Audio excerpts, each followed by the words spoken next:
I know you're really interested in how to make your videos look rich without breaking the bank, but let me take a moment to guess why this is so important to you.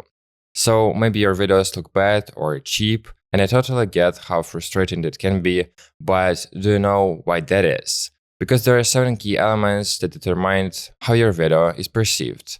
If you ignore them, you'll keep getting poor results over and over again. I've received hundreds of comments on my main channel about how cool my editing is and how great my videos look. I've even been told that my videos look like those from big channels with expensive production. Trust me, I know exactly how to achieve a professional, high-end look without expensive gear and endless hours of editing. In this video, I'll tell you what to pay attention to so your video looks professional. Let me show you what I've prepared for you. The first thing I'd like to start with is the intro. By the way, I've never heard anyone talk about the importance of the intro from the perspective of video editing, but in reality, the intro is the most important part of the video. After all, let's agree. Without a good introduction to what the video is about, without clear context, you wouldn't want to watch it because nothing grabs your attention, and you don't understand why you should waste your time on it. The intro gives viewers clarity about what they expect inside, what the specific video is about. If it doesn't grab their attention, the watch time will be low, and consequently, you can expect many views. The intro is as crucial as it gets because it gives the content creator a chance to engage the audience in the first 30 seconds. If you haven't captured their interest in those first few seconds, hoping they'll continue watching is just foolish. Even YouTube itself highlights the first 30 seconds is the most important. Often, after watching for 30 seconds, a viewer doesn't want to click away unless you ruin the impression later on. If 40% of viewers stick around after 30 seconds, it's likely that around 20% will watch until the end. There are exceptions, but generally, that's how it works. The key to the intro is to provide a clear understanding of the essence of the video. So, I hope you understand why the intro is important. But how do you make it engaging? To put it simply, the intro and context of the entire video should be aligned with its title. Let me give you an example for clarity. Take my example, a video about smooth camera movement in After Effects. The title and thumbnail are completely aligned and give a clear understanding of what the video is about. Right? And if someone needs to watch a video on that topic, they'll click because the essence is clear. But if I made a mistake in the intro, I would ruin the entire video right from the start. Let me show you the intro for reference and we'll break down why I did everything right. You asked me, I'm doing it. How to make smooth camera movements in After Effects without using the camera at all. As you just heard, I immediately point out that the video was requested by people and they noted that I do it well. You understand, right? I'm telling the viewer that this topic is in demand and backing it up with comments. Then I completely restate the title that made them click on the video. In other words, I've reinforced what I mentioned in the title and what was written on the thumbnail. Now, listen carefully. To make the intro great, you need to exceed the viewer's expectations. Let me explain what I mean. I assume the viewer had a certain thought about the video. They were probably thinking that I would explain how to create graphics on a layer with the camera to make the animation smooth. And that thought likely formed because they have watched similar videos with a similar title and have seen and heard just that.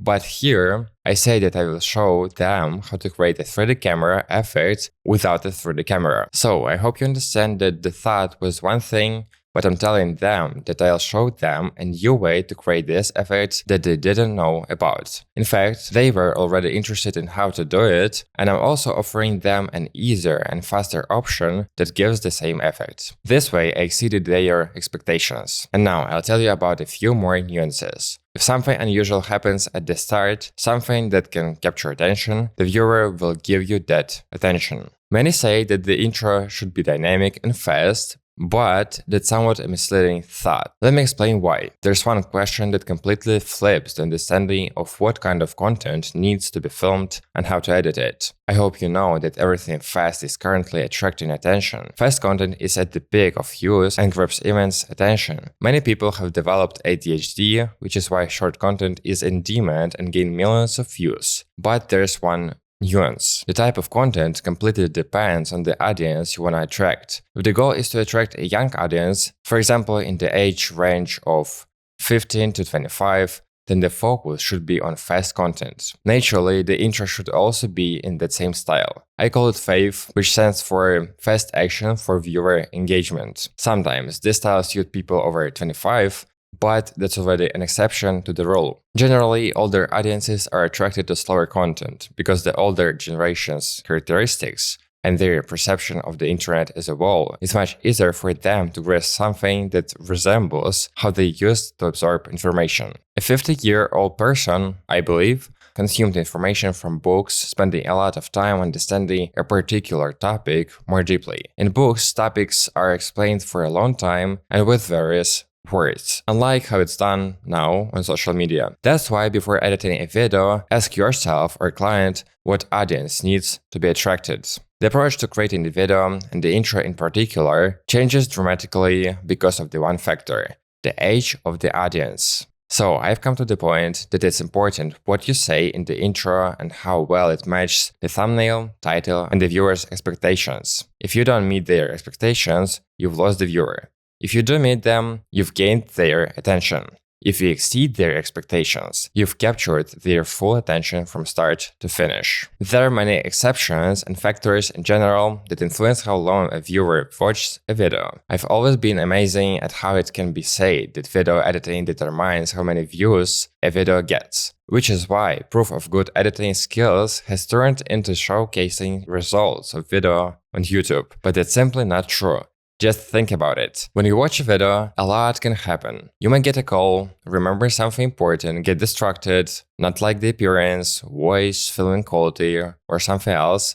And it's precisely this that becomes the reason you didn't watch the video, not the editing quality. Often it's not due to poor editing. Editing is certainly important, but not in terms of animation and effects, but at the level of basic skills, which, by the way, not everyone possesses. And I still often notice similarly obvious mistakes that ruin the impression of the video so much that I just turn it off and lose the desire to continue watching. The next step to making a video that looks expensive is cutting the video. As you understand, this is a very basic step, but unfortunately, 90% of editors either don't understand this or don't want to understand it. They just cut the video using automated programs, plugins, or websites. They simply cut out unnecessary moments, but they don't pay attention to the person in the frame. This could be themselves, in which case it doesn't matter how they make the video, but if they are making a video for a client, then they can edit it that way. When editing a video, you need to feel the flow of the person, if you know what I mean. You just have to understand how the person speaks, their intonation, and the mood they are conveying. I'll explain to you why it's so important to cut the video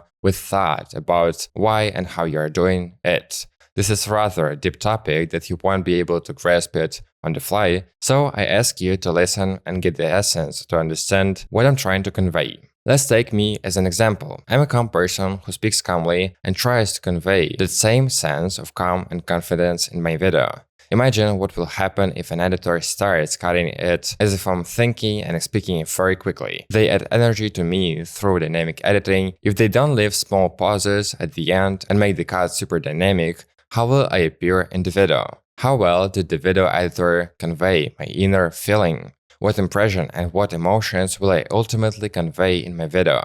I hope you understand what I mean. Everything should harmonize. How I speak, the cuts, the music, and so on. Not only the intro with the title and thumbnail, but also the narrative, style, and editing as a whole. For variety, you can add fades, if it's appropriate, make the cut so that it's not just one clip followed by another, by apply techniques like J-cut, L-cut, or match cut. All of these add variety without straying from the overall style. If I were to give general advice, I would say, everything in video editing should be relevant. If a joke during filming was funny but not relevant, cut it out. If you added something to the video, make sure it looks organic against the backdrop of the whole video. There's no need to make something up. The basics are called that for a reason. They should be executed consistently. And I don't mean that you need to cut always the same way. If you apply the L-cut technique once, there's no need to apply only the technique at the junction of every clip.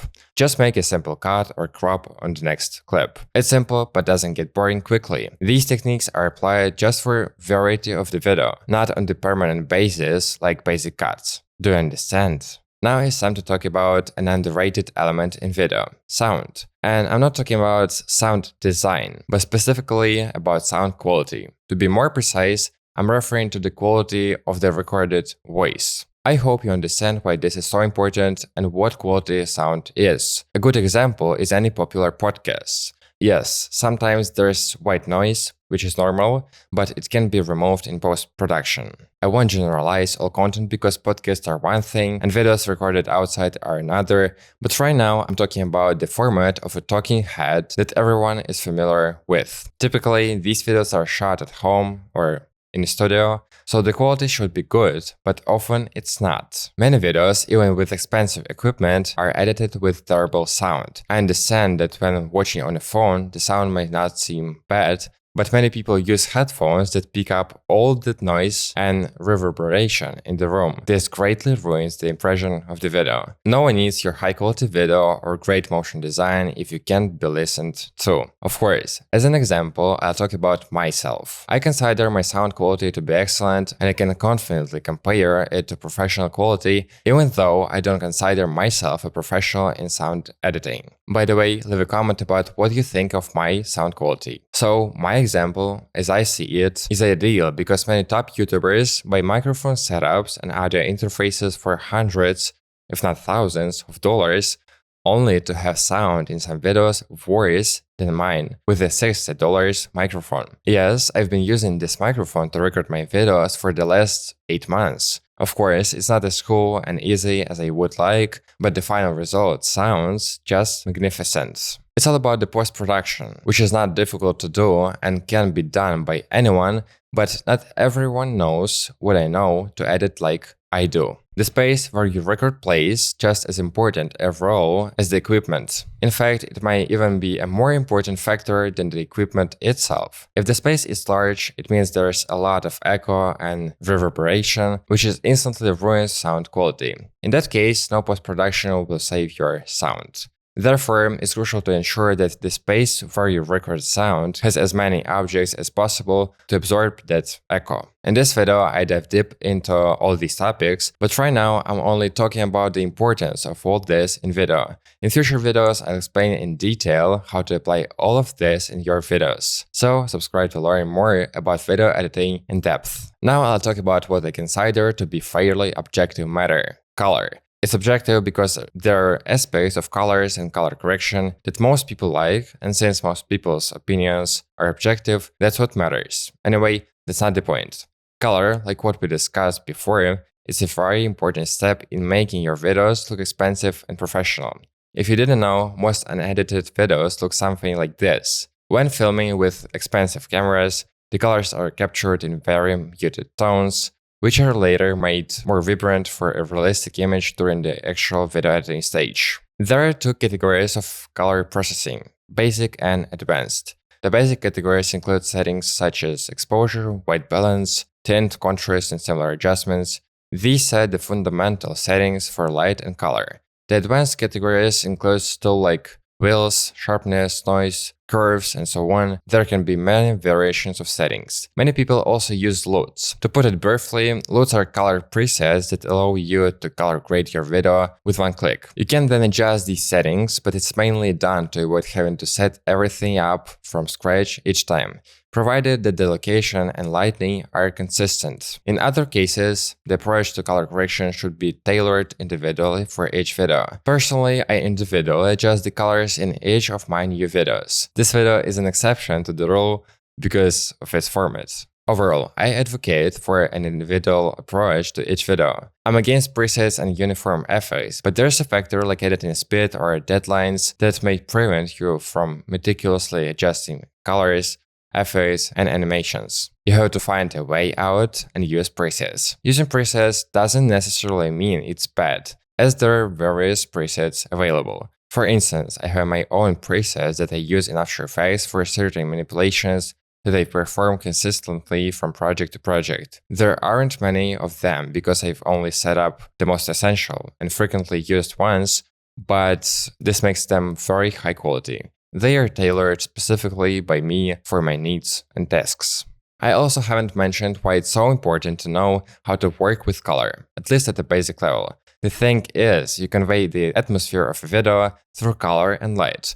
You can change the light significantly in post-production, but you can definitely play around with colors. I may reveal a secret to you, but warm colors create a cozy atmosphere in video, while overly low saturation makes the video look dull and gloomy. There are many examples of how a specific atmosphere is created in movies or YouTube videos and how this is achieved, but I won't delve into those details in this video. The main rule I can highlight for a better understanding of color correction is to make the image as close to reality as possible. If a video could realistically look that way and all the colors are displayed realistically, then your color correction is at least not terrible. Of course, you need to evaluate each case individually, and it's hard to say something that will make color correction perfect for you, but I hope this rule helps make working with colors easier. Oh, and a few more clarifications. White should be white, not yellowish or bluish. If black is too black, that's also a problem. The same applies to white. If the light is blinding, you need to make it less bright.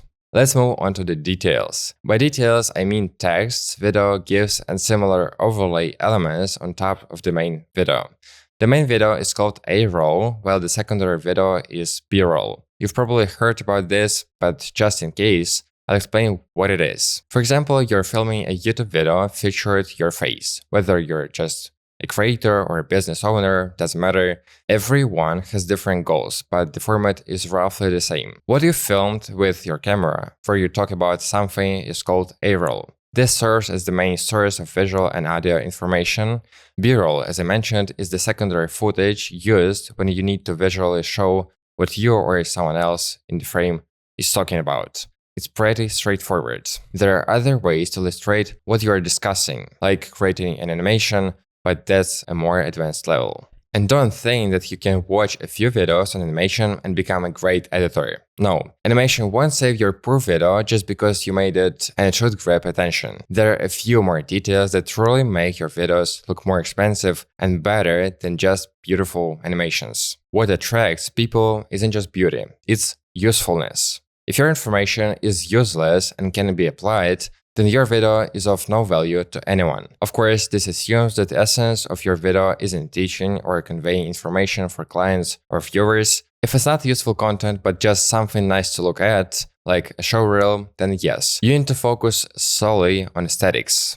But in my case, and in most cases, the beauty of your animation doesn't fundamentally change anything. From the perspective of website design, it works the same way.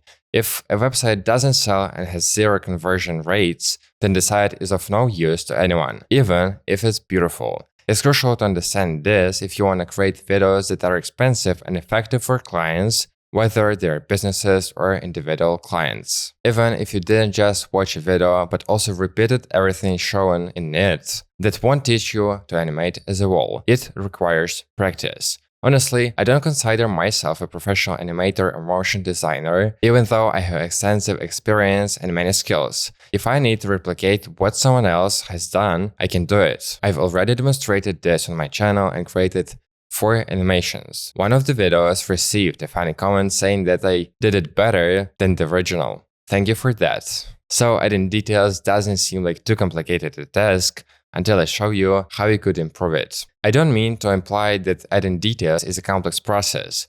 I just want to point out that coming up with how to present it well can be challenging. I've already developed a style that makes it easy for me to do this. Of course, without my experience, it would be tough, but the fact is that adding elements shouldn't be mindless either. Let me just move on to the next step that makes a video look expensive in the eyes of the viewer. As strange as it may sound, is music. Yes, it's that simple. I mean, adding music is simple, but choosing the right track takes a lot of time. To help you understand how much music influences the perception of a video, I'll show you 2 examples, one with music and one without. You can then decide for yourself whether I know what I'm talking about and how significantly music affects what you feel while watching the same video clip. Do you think that to edit like a pro, you need expensive equipment and complicated software? Now, forget about it. The truth is, it doesn't matter what you work on, whether it's your phone, a PC, or top software. The most important thing is to following the right path. Video editing isn't just about cutting out the necessary parts. It's an art of presenting information in a way that grabs the viewer's attention from the first second. I know how it feels. You put tons of time into a project, think you've done everything perfectly, but the result doesn't meet your expectations. Often, it's not about the editing itself, but because the video doesn't grab attention. I've created a strategy with 8 simple steps that will help you avoid these mistakes and start making videos that catch the viewer's interest within the first 30 days. Do you think that to edit like a pro, you need expensive equipment and complicated software? Now, forget about it. The truth is, it doesn't matter what you work on, whether it's your phone, a PC, or top software. The most important thing is to following the right path. Video editing isn't just about cutting out the necessary parts. It's an art of presenting information in a way that grabs the viewer's attention from the first second. I know how it feels. You put tons of time into a project, think you've done everything perfectly, but the result doesn't meet your expectations. Often, it's not about the editing itself, but because the video doesn't grab attention. I've created a strategy with 8 simple steps that will help you avoid these mistakes and start making videos that catch the viewer's interest within the first 30 days. And that's just the beginning. Understand one thing. No matter how many tutorials you watch on cool animations, how many tips from famous bloggers you learn, it won't be enough to keep the viewer's attention. I hope my efforts aren't in vain and you appreciate how music adds the right atmosphere to the video. I hope you feel the same excitement I do every time I add music to the audio track. We haven't even moved on to the next step, and I already want to talk about it so you can understand how it further improves the video and makes it more atmospheric. But let's wrap up with music and the roles of its application to make the video feel more premium. Using music is actually simple, but let's figure out what kind of music to use. I remind you that there's a question that will help you answer my question about choosing music. What audience do you want to attract? This question, like with video editing and intros, will also give you an answer to this question. The perception of the video by a younger audience will be better if you add something dynamic that excited them from within, making their eyes light up with the music. For an older audience, such music may also work, but softer music that just breaks the silence is better than an intense track in the background. You can even skip the music entirely, which could positively impact both audiences. Using music from the 2015 style would also be inappropriate. What was popular back then might not be relevant today. Personally, I prefer instrumentals, like violin and piano in my videos. For this, I've created a huge music pack that pulled tracks that truly work well. I have tested track as well as some that I haven't used yet, but these packs make my job much easier. I constantly pull music from it and I don't have to search for what I need again because there's a wide selection of good music, though I updated it sometimes to stay more current. Applying music is very simple. There's a straightforward rule that always works. Make the music 15 to 20 decibels quieter than the speaker's voice. If you don't delve into the details, this rule will help you always get it right. If you go a bit deeper, I'll say there are different frequencies in music, so one track may sound significantly quieter,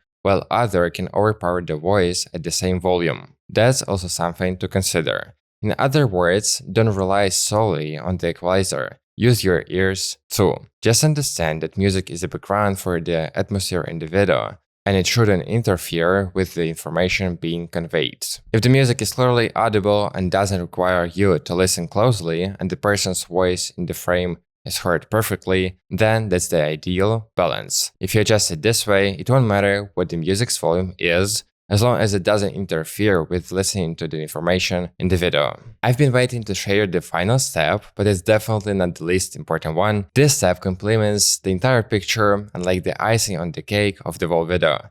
This step is sound effects. Yes, they will enhance the music and make the entire atmosphere even richer. They don't need necessarily to be paired with music. Sometimes adding sound effects alone is enough, and you can skip the music entirely. I can't help but mention that I've created a huge pack for this as well, so I don't have to search for sounds. There are standard sounds like whooshes, rises, hits, and the like, as well as popular sounds and memes. Yes, I spent about 30 hours on this, but it made my work so much easier that without the spec, I would have wasted several hours each time just searching for the sounds I needed. I already have sounds that I use regularly, and they add a bit of individuality to my style. Essentially saying, yes, I edited this. Sound effects are needed for several purposes, but I'll discuss that in one of the next videos. The application of sounds is very simple. I wouldn't want to give you a universal tip because universal tips are often poor and not truly universal. However, I will give you one that will often work. My advice: make the sounds just a little louder than the music. This will allow them to be heard because the music won't drown them out and they won't interfere with the voice. When I say a little louder, I mean that you shouldn't perceive them audibly. You may have music at -20 decibels and a sound at -3, but that doesn't mean the sound will be too loud. Do you understand? I would also like to mention one detail that no one talks about. Don't cut sounds abruptly. Literally, when a sound is cut off before it finishes, it's annoying to the ear. And again, there are nuances. For example, if your sound is not a short whoosh but a long glitch sound, it's obvious, or maybe not, that the sound needs to be trimmed. You don't need 10 sounds of glitch, you choose the right moment from the sound, trim the excess, and insert the cut sound into a few frames, where it sounds appropriate and good. The same goes for all long sounds that shouldn't be interested in there entirely. I'm just talking about organic sounds that start smoothly and logically and just as smoothly. If I were to explain all these subtleties right now, the video would drag on significantly because there are a lot of nuances in editing and sound effects in particular. I've only highlighted a small part for you to understand the basics, but a bit deeper than what other video editors do on YouTube. To summarize the use of sounds, I can say this. They should definitely be used in every video because they add sense of depth, making the video feel more alive. But working with sound effects, like with all steps I've described, requires a lot of focused effort. If you dedicate enough time to it, show the determination, and engage your mind during your study and analysis, you'll definitely succeed. I assume you're already tired of your audio not meeting your expectations. Maybe you have good equipment, but the sound still doesn't come out the way it should. In this video, I'll give you a deeper breakdown of how to truly achieve clean and professional audio, regardless of your setup, whether it costs $50 or $5,000. I won't waste your time with useless information. Instead, I'll share everything I've learned over a year of working with audio processing so that you'll know exactly how to record and process sound at the highest level. If you've been looking for a single video that will ensure you constantly get clean audio, this is it. You'll learn all the details about how to prepare your recording space, what you need to eliminate reverb in the room, how to get rid of noise and unwanted sounds, and how to process your voice so that it sounds truly great. Preparing your recording space is crucial for two reasons. First, it makes the space much more pleasant to be in. Second, post-processing your voice will be significantly easier if you ensure the best possible sound from the start. Honestly, you don't need much to eliminate echo and reverb. Ideally, you want a small room. This will shorten the reverberations, which already greatly improves sound quality. If the room is large, you'll need to fill it with as many objects as possible that absorb echo. Soft objects work best for this. Things like carpets, blankets, pillows, mattresses, or curtains. The larger the room, the more objects you'll need to add. There are also special microphone stands with built-in acoustic foam that absorbs reverb. These aren't very expensive, but can make your audio much more cleaner, even if your room has a lot of echo. Since the sound wave gets absorbed quickly, reverb doesn't form. The foam completely dampens the sound wave, making this a great solution for voice-over recordings, meaning if you're not filming yourself on camera.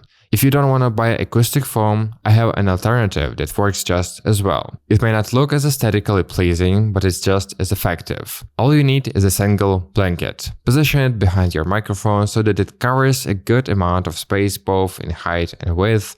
However, there's a nuance. If it's placed too close, your audio may sound less rich and more compressed. The short distance can over-dampen the sound, removing depth, which is crucial for achieving the best results. If you are recording on camera, this method won't be as effective, so you'll need to add more objects to the room. You could buy acoustic foam and mount it on the walls and it will help, but there's one problem. This foam only absorbs certain frequencies. While it will reduce reverb and noise, it won't eliminate them entirely. I won't go too deep into technical details, but a little explanation is necessary. Audio recordings have a frequency range. Humans typically hear from 20 to 20,000 Hz. Acoustic foam absorbs reverb at frequencies between 500 Hz and 5000 Hz, meaning some reverberation will still remain. To absorb other frequencies, you would need more advanced equipment, like bass traps. However, those are used for professional recording studios, not for standard YouTube or social media videos, so I don't see much point in explaining further. And to be honest, this channel is not for everyone. If you're looking for quick and easy solutions or flashy animations, these videos are probably not for you. I focus on an approach that allows you to create videos that not only stand out, but also actually work and deliver results. For that, you need time, effort, and the willingness to invest in your outcome. So if that's for you, we can continue. So, you've set up your space, recorded a better sounding voice, but it's still not perfect. There's always room for improvement in post-processing, even if the raw audio already sounds good. I won't tie this to any specific software so that anyone can process their voice wherever it's possible. For the first stage, I used Adobe Audition to make significant improvements to sound quality, and I used Premiere Pro to fine-tune and enhance the overall voice tone. So, the first step, removing noise, reverb, unwanted sounds, and leveling the volume. For this, I use several effects. The reverb reduces reverb, the noise removes noise, the esser eliminates harsh sibilance, like the S sound, multiband compressor with the broadcast preset, adjusts frequencies slightly to make the sound richer and louder, limiter sets a volume threshold to maintain consistent loudness. This effect chain will help you clean up your audio efficiently, but if you want step-by-step guide in these programs, if you don't need detailed video lessons on sound processing in Adobe Audition and Premiere Pro, click the link in the description and watch it now while it's still free. The second stage is a bit simpler. Here, I lower the frequencies where most of the reverb sits and boost both the low and high frequencies. Typically, reverb is strongest in the 200 to 500 Hz and 1000 to 2000 Hz ranges. I boost the low end at around 150 Hz and the highest at 10,000 Hz. Essentially, this is the foundation of any post-processing workflow to achieve clean audio without harsh sibilance. Plus, it helps make your voice sound deeper and more pleasant. Honestly, you are probably tired of lessons that just teach you how to press buttons. You wanna edit in a way that makes your videos high quality, intentional, and truly engaging. And I know how to help you with that. We are gonna work not just on teaching you editing techniques, but on helping you understand why and how to make every step, no matter what software you use. Whether it's your own channel, freelancing, or working with others, you'll learn to approach editing with the mindset that every detail matters. You'll start editing faster while still doing it with quality and purpose, so your work stands out. This will help you make more money, increase the value of your services, or simply create content that both you and your audience will enjoy. I won't just give you a theory. Instead, you'll get practical skills you can apply right away. You'll work on real projects, get personalized feedback, and have access to exclusive materials to help you grow. I won't leave you to deal with problems alone. I'll support you every step of the way. If you're ready to learn editing that truly makes a difference, click the link in the description. I only take 5 participants for a full month of training, so don't miss your spot. I understand how annoying it is when you spend hours editing but your videos still don't grab attention. It's painful to put in all that work only to have viewers skip your content. The problem isn't always the quality. Sometimes it's just about how your video is cut. If you want to stop wasting time on content that doesn't convert, this video is for you. Whether you're using a PC or a phone, I'll show you how to edit your videos in a way that keeps your audience engaged and drives results. On my main channel, I've already helped thousands of viewers with my content and received hundreds of comments about the quality of my video editing. A year ago, I helped a friend who was just starting his channel. The problem was that he didn't know how to make his videos interesting and keep viewers engaged. We worked on a strategy and some editing skills, including his approach to cutting.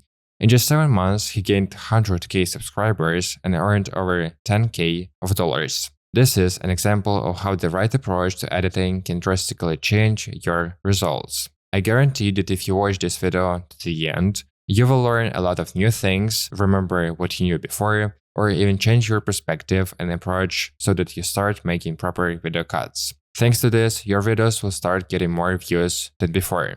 So in this video, I'll talk about common mistakes in video cutting, how to do it correctly, and give you some tips and tricks from my experience that will make your videos better. Before we get into how to do things correctly, which is super important for you to know, I need to tell you about something just as crucial. You absolutely need to understand what not to do, meaning the mistakes you might be making when cutting your video. You may already know about them or have heard of them somewhere, but I want to remind you so you never make these mistakes. Mistakes can completely ruin your video editing, so listen carefully. Most video editors don't even think about such a simple step as cutting footage, even though it's a key stage that shouldn't be done on intuition alone. They still blindly go for it, thinking it's easy and not that important. In reality, you need to know the rules that will help you make your cuts look professional and high-end. Yes, even a basic cut can look expensive. The core of a video isn't effects, transitions, or fancy animations,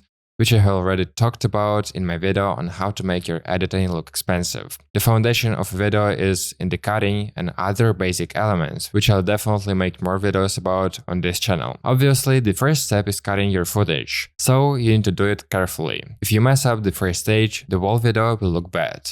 It's like shooting a low-quality video and trying to fix it later. If you set up the lighting wrong or place the camera too close, you can change that afterward. But luckily for you, cutting footage can be improved beyond what it originally was.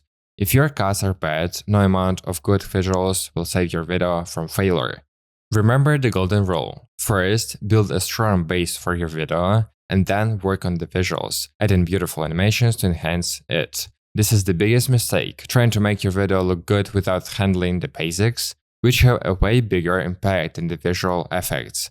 Forget about crazy animations like Imangaji until you've mastered the essential stages of video editing. These steps matter much more when it comes to making your video look expensive or cheap. And to be honest, this channel isn't for everyone. If you are serious about investing in your skills and understand that quality training takes time and money, you'll find value here. I'm not about teaching cheap tricks or wasting months of things you can learn in 30 days. It's not about flashy animations that look good but don't add value. It's about building a strong foundation that makes your videos look professional, polished, and expensive. If you're looking to create content that delivers real results, increase your service rates, or upskill your team, you're in the right place. But if you're just trying to save money and expect quick fixes, this isn't for you. Many people don't realize this, and they don't understand that even the tiniest details in cutting can turn viewers away from a video. I haven't even mentioned that the only thing more important than good cuts is sound. If you need to improve your audio quality, I have a free mini lesson on professional sound processing for now. You can grab it via the link in the description. Another common mistake is not using, not knowing, or simply forgetting to use additional cutting techniques. These aren't mandatory for beginner editors, but they're crucial to making your video more dynamic and engaging. There are tons of these techniques, but I'll cover the fundamental ones a bit later. If you are not using them, your work won't look as professional simply because it lacks variety. And if there is no variety, your video becomes boring to watch. It's also a mistake not to pay attention to the speaker's speech tempo. If you are unsure what I mean, let me explain. For example, if the speaker in the video talks slowly and calmly, they are likely doing it on purpose to deliver information in a certain way and make the audience feel the same. In that case, you don't need to rush the pacing. Don't just cut out everything you can because you lose the vibe of the speaker is trying to convey. Instead, slow down with them and maintain the relaxed rhythm. In such cases, don't cut out every breath. Leave some space at the end of clips or don't trim at all. Just wait for the next phrase, unless there is a long pause in between. Of course, this depends on the specific situation, but I hope you get the idea. The same principle applies when the person in the video speaks fast. Catch the rhythm and don't slow it down by leaving too many pauses. Keep the energy by cutting out every unnecessary gap and breathe. This adds an expressive, engaging feel to the video and enhances the speaker's vibe. You need to be aware of this when cutting. Think of it like music. Imagine a race scene where the goal is to convey speed and tension, but then the editor adds cheerful, upbeat music that doesn't match the atmosphere at all. Do you think that would work? I highly doubt it. The same principle applies to cutting. Timing and pacing matter just as much. I hope you've already understood what not to do and grasped the importance of the mistakes I listed. By avoiding them, you'll already be cutting your videos better than before, but to edit better than 90% of all video editors, you need to understand how to do it correctly, right? I'll start with something very simple. Don't take it as something you already know and don't need.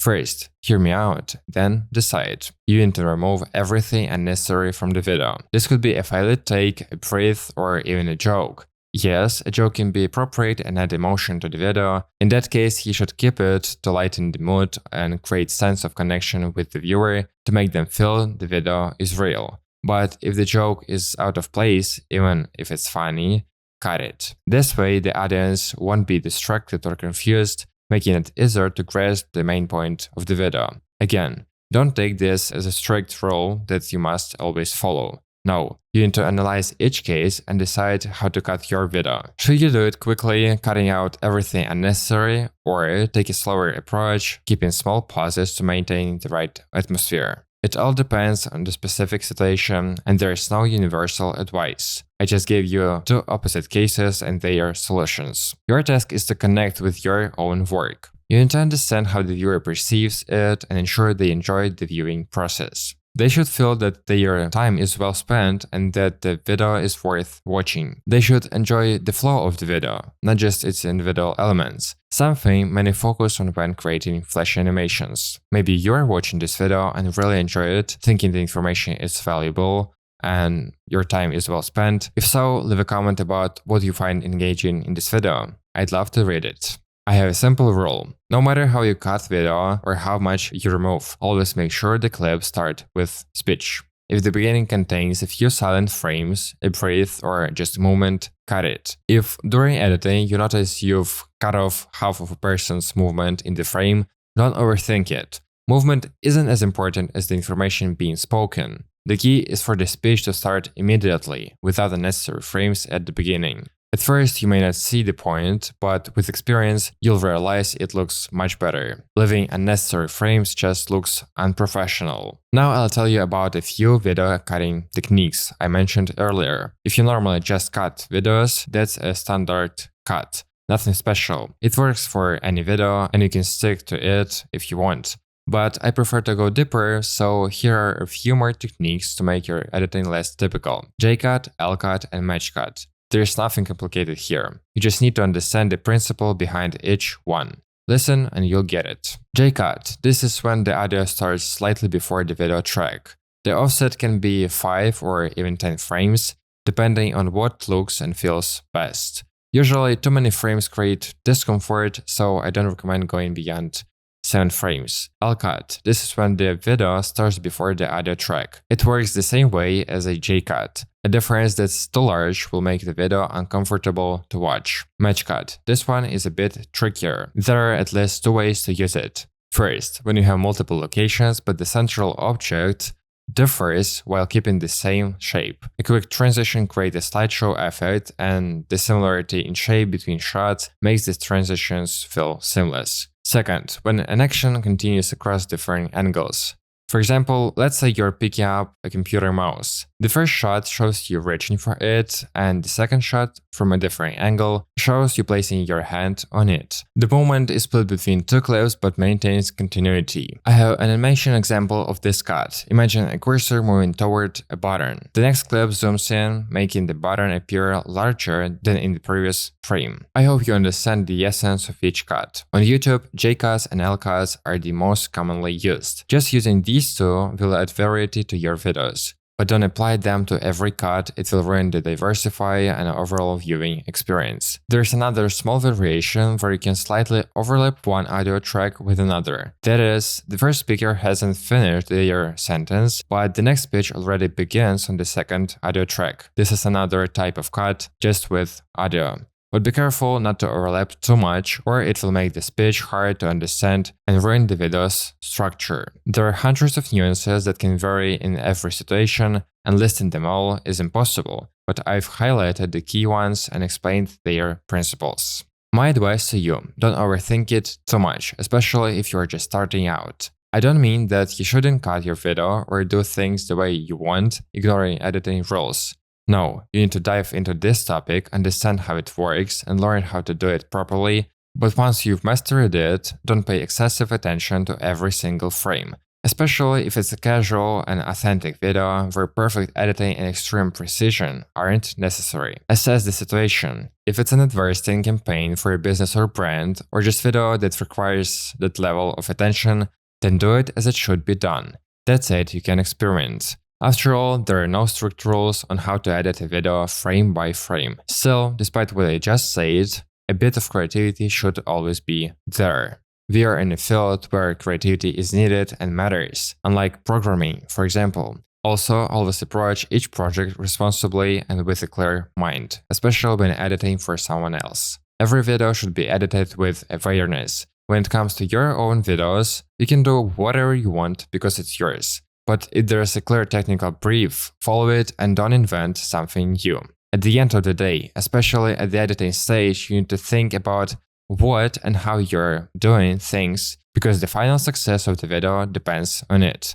It doesn't matter how success is measured: views, watch time, ad revenue, or brand recognition. What matters is approaching video editing with a clear head and adding a bit of creativity to stand out from the rest. I really want your videos to get significantly better. These aren't just regular lessons like everyone else's. I teach editing with purpose and meaning, not just to check off a box like many others do. I offer training that will give you an understanding of each step in editing process and teach you to think like an editor who helps client or their own business achieve results. With this approach, you'll be able to increase your income and raise the value of your services. Here's what you'll get with my training. Development of professional skills. You'll not only learn the technical aspects of editing, but also the principles that will help you think like a professional who knows why each step is being taken. Applying knowledge in any program. It doesn't matter whether you use Premiere Pro, DaVinci, or mobile apps. You'll know how to work effectively in any of them. Continuous feedback. I'll be there to help you improve. You'll receive personal advice and recommendations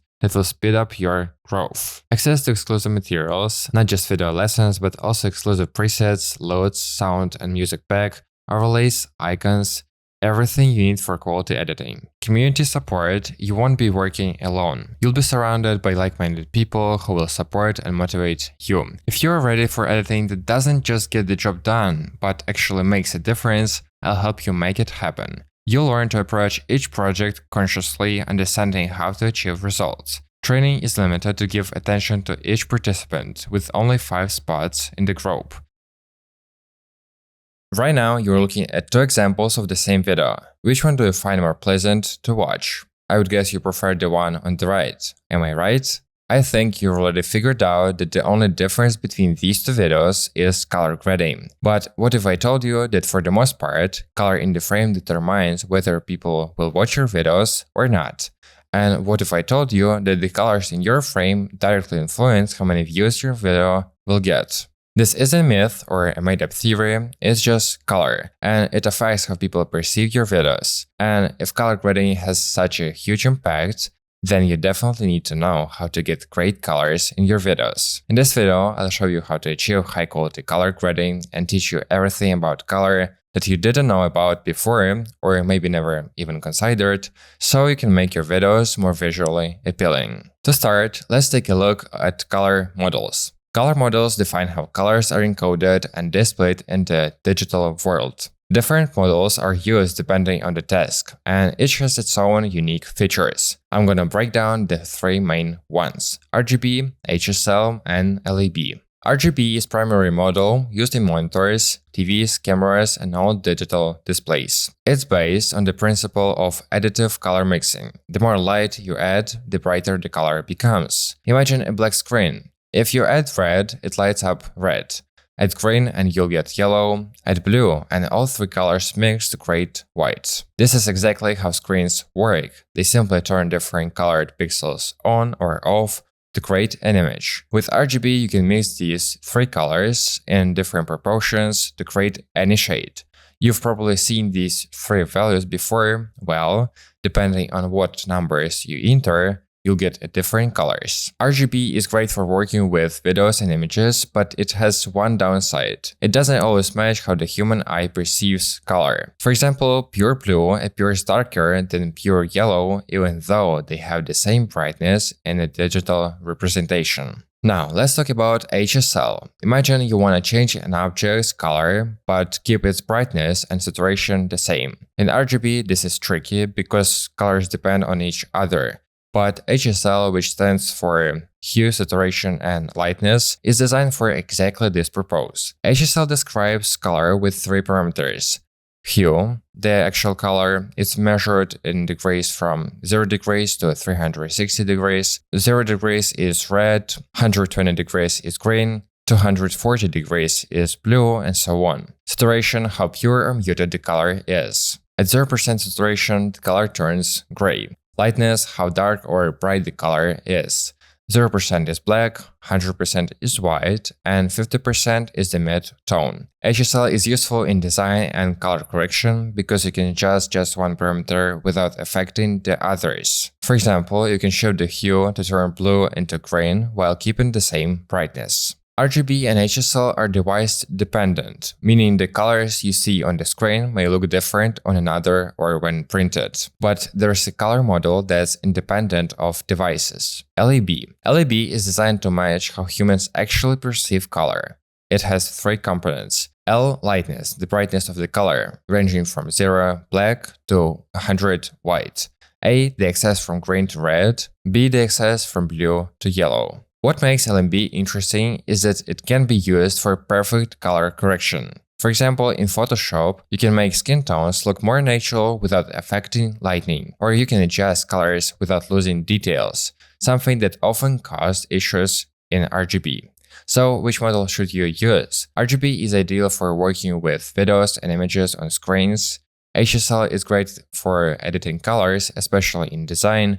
LAB is the best choice for professional color correction. Since we are talking about video color correction, my choice is RGB. A quick note about white balance.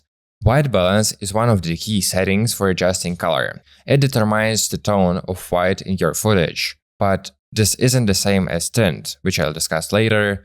It's about making your image look warmer, more yellow, or cooler, more blue. Ideally, you want to adjust it so that white appears as true white, without any unwanted color tints. This setting is pretty simple to use, and there's one basic rule. If your image looks too yellow, make the value negative.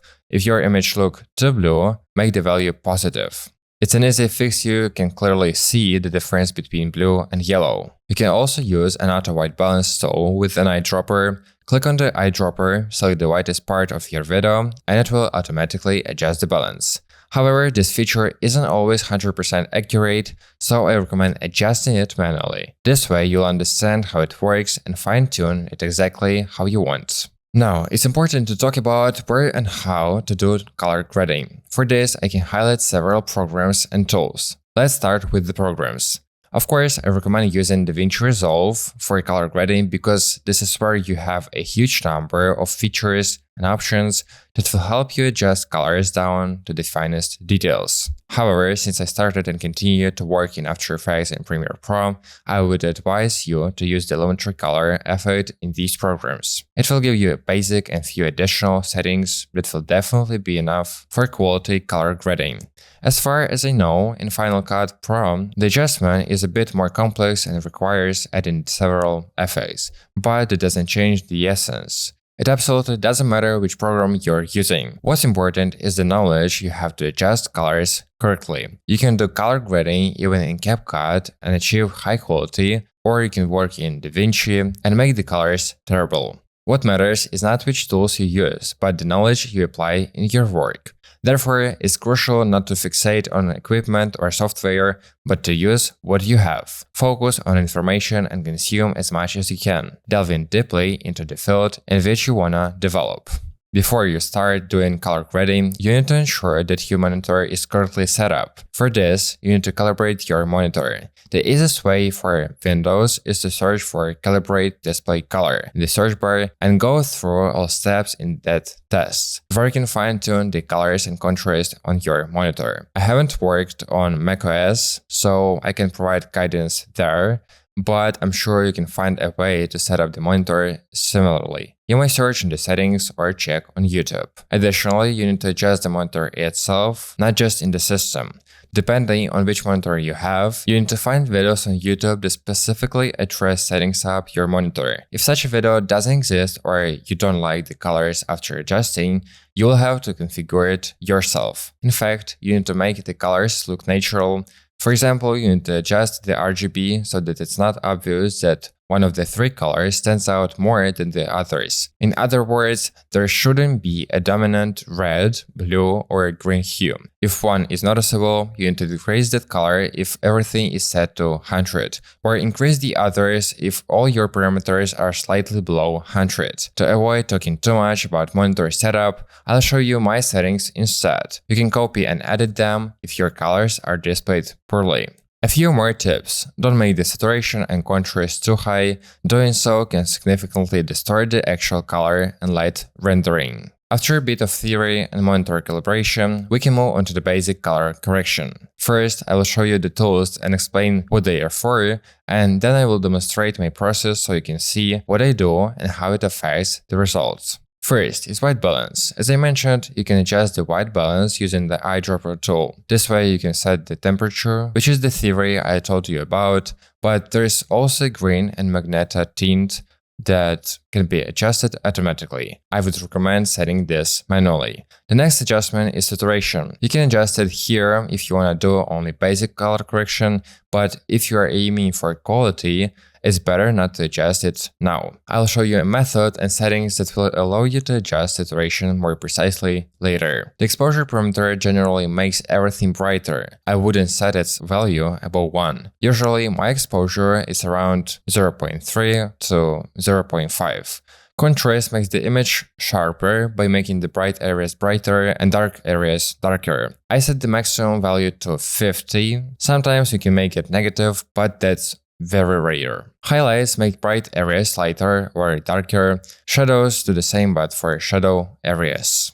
I try not to touch white and black, but as I mentioned in my video about making videos look expensive, sometimes the white can be too bright and the black can be too dark. So to achieve a slight balance, you can lower whites a bit and raise blacks. If you are wondering why you can lower highlights, I'll explain that these are two different parameters. You don't need to raise highlights, but this makes the bright areas too bright, so you'll need to adjust whites accordingly. I think you've often seen in films that white looks gray. This is done through the whites parameter to ensure that white isn't too bright, that it draws all the attention. I've covered basic correction, now it's time to talk about advanced color correction. Faded fill makes the image less contrasty. If you raise it a bit, the video can look cinematic.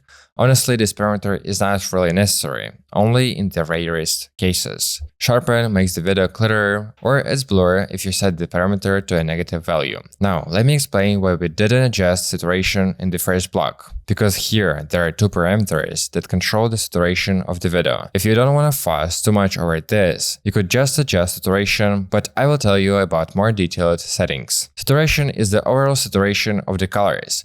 If you max it out, the image will look toxic. If you remove it, it will become black and white. Vibrance is smart saturation. It boosts dull colors but barely touches already bright ones, so the image doesn't become overly vivid. Essentially, saturation is a coarse adjustment, while vibrance is more refined, keeping the colors natural. So you can lower saturation a bit and then add vibrance to balance the color saturation. Just play around with the values to understand how these parameters work. Now you can adjust the curves. Essentially, this is the same as contrast, but an extended version. The top point makes the bright areas lighter or darker, while the bottom point does the same for dark areas. You can adjust each color separately here, but that's not necessary for most people. Let me show you how to universally adjust curves so the video looks cinematic. To make it clearly, I'll explain in simple terms how to set it. Lower the upper point a bit and raise the lower point. Then, in those areas, hold the left mouse button and pull a bit up in the upper part and a little down in the lower part. Next is color wheels. These sliders control brightness, while these circles control the hue of highlights, midtones, and shadows. If your image still has a yellowish tint, you can slightly shift towards blue. This way you'll balance the color. You can also apply a few effects related to color grading, such as levels, vignette, noise, grain, and similar tweaks that influence the perception of the video. After manual color correction, we can also talk about automated adjustments. The simplest way is to use LUTs. A LUT, lookup table, is essentially a ready-mode color grading preset that allows you to apply specific settings to a video or image with one click. It significantly helps speed up the color adjustments process in videos. If you frequently edit videos with the same color and lighting setup, you can use a LUT. If that's not the case, it's better to adjust manually. You can try different LUT presets and see the results, but I don't think there are universal presets that work for everyone. However, if you want to try using them, don't use the default LUTs provided in the programs. They are often poorly calibrated, making the video look terrible. And if you really want to achieve a great results for specific tasks, you might want to check out my LUT pack. I created presets that could fit well into your work. The link to the LUT pack is in the description. That was the theory, and now, as promised, I will show you my complete color grading process so you can understand how to do it and be able to replicate it.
Your videos might look good, but if the sound is cheap, the video becomes boring and viewers will leave. Professional videos are instantly recognizable, the music enhances the visuals, every sound works for the atmosphere. But if the sound doesn't support it, the video loses all its value. Beginners lose quality because of a lot of mistakes, music that's too loud, the wrong track, or simply improper music settings. These are the things that give away an amateur within the first few seconds. But if you master sound, your videos will feel expensive and professional. Now I'll break down how to do that. But before I go into more detail, just watch and compare how the video is perceived without music and with music. What a huge difference. Do you think that to edit like a pro, you need expensive equipment and complicated software? Now, forget about it. The truth is, it doesn't matter what you work on, whether it's your phone, a PC, or top software. The most important thing is to following the right path. Video editing isn't just about cutting out the necessary parts. It's an art of presenting information in a way that grabs the viewer's attention from the first second. Do you think that to edit like a pro, you need expensive equipment and complicated software? Now, forget about it. The truth is, it doesn't matter what you work on, whether it's your phone, a PC, or top software. The most important thing is to following the right path. Video editing isn't just about cutting out the necessary parts. It's an art of presenting information in a way that grabs the viewer's attention from the first second. First, I'll tell you where to find music that won't get you a copyright strike and how to never get one. There are different sources available, both paid and free. Typically, free music can be of lower quality and mediocre. Sometimes it can even be created using AI, so it's better to get music from paid sources. But first, let's talk about free places where you can download music. There aren't many good places for free music, so I've highlighted two main sites where you can download it for free. The first and most basic site is YouTube. But don't rush to YouTube and download whatever sounds good. I'm talking about the YouTube library, which has a huge selection of music by genre. There are lots of filters here, so you can find music based on them. Personally, I don't usually take music from YouTube because, in my opinion, the tracks are quite simple. For higher quality tracks, I recommend the second site, where you can download music from any genre for free. This site is called Pixabay. It offers a numerous number of different tracks. Just type the genre or atmosphere you need into the search bar, and you'll find hundreds, if not thousands, of tracks to suit your taste. It's a good site, but there are many tracks created by AI. They may not be bad, but whether you use them or not is your choice. There are many paid, good sources either. I've also singled out just two. The first is the well-known Epidemic Sound. It has a huge amount of high-quality music for every taste. Just choose a genre, set the filters, and download any track. It's that simple. But personally, I prefer the site Artlist. It has a nicer interface and more accurate, detailed filters for selected music. Many popular YouTubers use music from here. Out of all the sites, I'd recommend this one, but the choice is yours. Now let's talk about copyright and how to avoid a strike. There's one rule that will help you. Just don't include more than 5 seconds of a track that's very popular on YouTube or globally. Most of these tracks already have copyrights, and even if the track isn't on YouTube, you could still get a strike for it. But that's not all. You might not get a strike for the music, but they could disable monetization on your video. To avoid that, simply check for violations during the video review process to see if your content affects monetization. If it does, you'll need to change the music during editing. These are YouTube's rules. Unfortunately, there's no way to know in advance which music will get a copyright strike and which won't. The only source of music without strikes or copyright is YouTube library. That's all. If you want to avoid copyright issues with any track, you need to make it quiet enough that you can still hear it, but AI can recognize what the music is. If your voice is significantly louder, then you won't get a copyright strike and monetization will stay active. Now I need to talk about how to properly adjust the music for your video, because at this stage many mistakes can be made. In reality, it's not that complicated. You need to understand that the voice is more important than the music. The music is just background. It should not overpower the voice of the speaker. If the voice is around -6 decibels, the music should be in the range of -80 to -20 decibels. This way, the music will definitely be quieter than the voice. Of course, there are many nuances, but the universal advice is just like this. If you want to be more precise with adjusting the music, then you need to actually listen to how the video is perceived. If you realize that you really need to focus on what the speaker is saying, then make the music quieter. If the music is too quiet and you need to pay attention to it, then make the music louder. By following these rules and tips, you will definitely be able to adjust the music volume properly so that it's perceived well. So, how do you make your video high quality and sound expensive? You need to add the right atmosphere to the video. It's pretty simple, but not so easy if beginners make mistakes. Choosing the right music isn't hard if you just know one rule that will help you pick the music to match the mood of the video. There are two extremes, a happy atmosphere and a sad one. Just like in music, major and minor. Of course, there are many more genres, and I believe that in each genre, there's both happy and sad music. There's also neutral music like ambient, just calm music. There aren't really universal tips. You simply have to start selecting music and evaluate each example separately so that you'll eventually understand what works best in which situation. I hope it's clear to you that for videos about historical moments, party music is not the right choice. These tracks have completely different atmospheres, and you need to convey that properly, not just visually, but with the music too. Choosing music and video editing in general, these are the nuances that make a video look expensive, but without a clear system, you can try endlessly and still not reach a high quality level. I've prepared a free 15-minute video for a breakdown how to really level up your editing in 30 days. Watch it first and then decide if you need my training. The link is in the description. Today you can apply everything I've said and make your videos look expensive by using well-chosen and properly adjusted music. Have you ever watched a video with a lot of text, icons of GIFs, and thought, what a mess? Yes, details can make a video stand out and look professional, but if used incorrectly, they can give it a cheap feel. Today, let's break down how to avoid this mistake and use details the right way. Without details, a video looks empty, and with too many, it can look overloaded and sloppy. Let's learn how to add details in a way that makes your videos look cool and professional, not like a beginner's work. But first, I'll show you examples where a small amount of well-placed details adds professionalism, elegance, and premium feel to the video. Text is one of the most fundamental details of any video. Usually, it's needed to highlight an important point, list items, and add variety to the video. It helps to not just focus on the person on screen, but also add a bit of text. In fact, there are many uses for text. It's literally used for everything. Now I'll go into more detail about how to use it. Two important aspects of text are visibility and aesthetics. There are mistakes that many people make when adding text. For example, they choose a color that's hard to read on the background, or they use a font that's difficult to read. When using any font, you need to understand how legible the text is, because there are fonts where it's hard to distinguish which letter is which. When it comes to color, there's nothing complicated about it, really.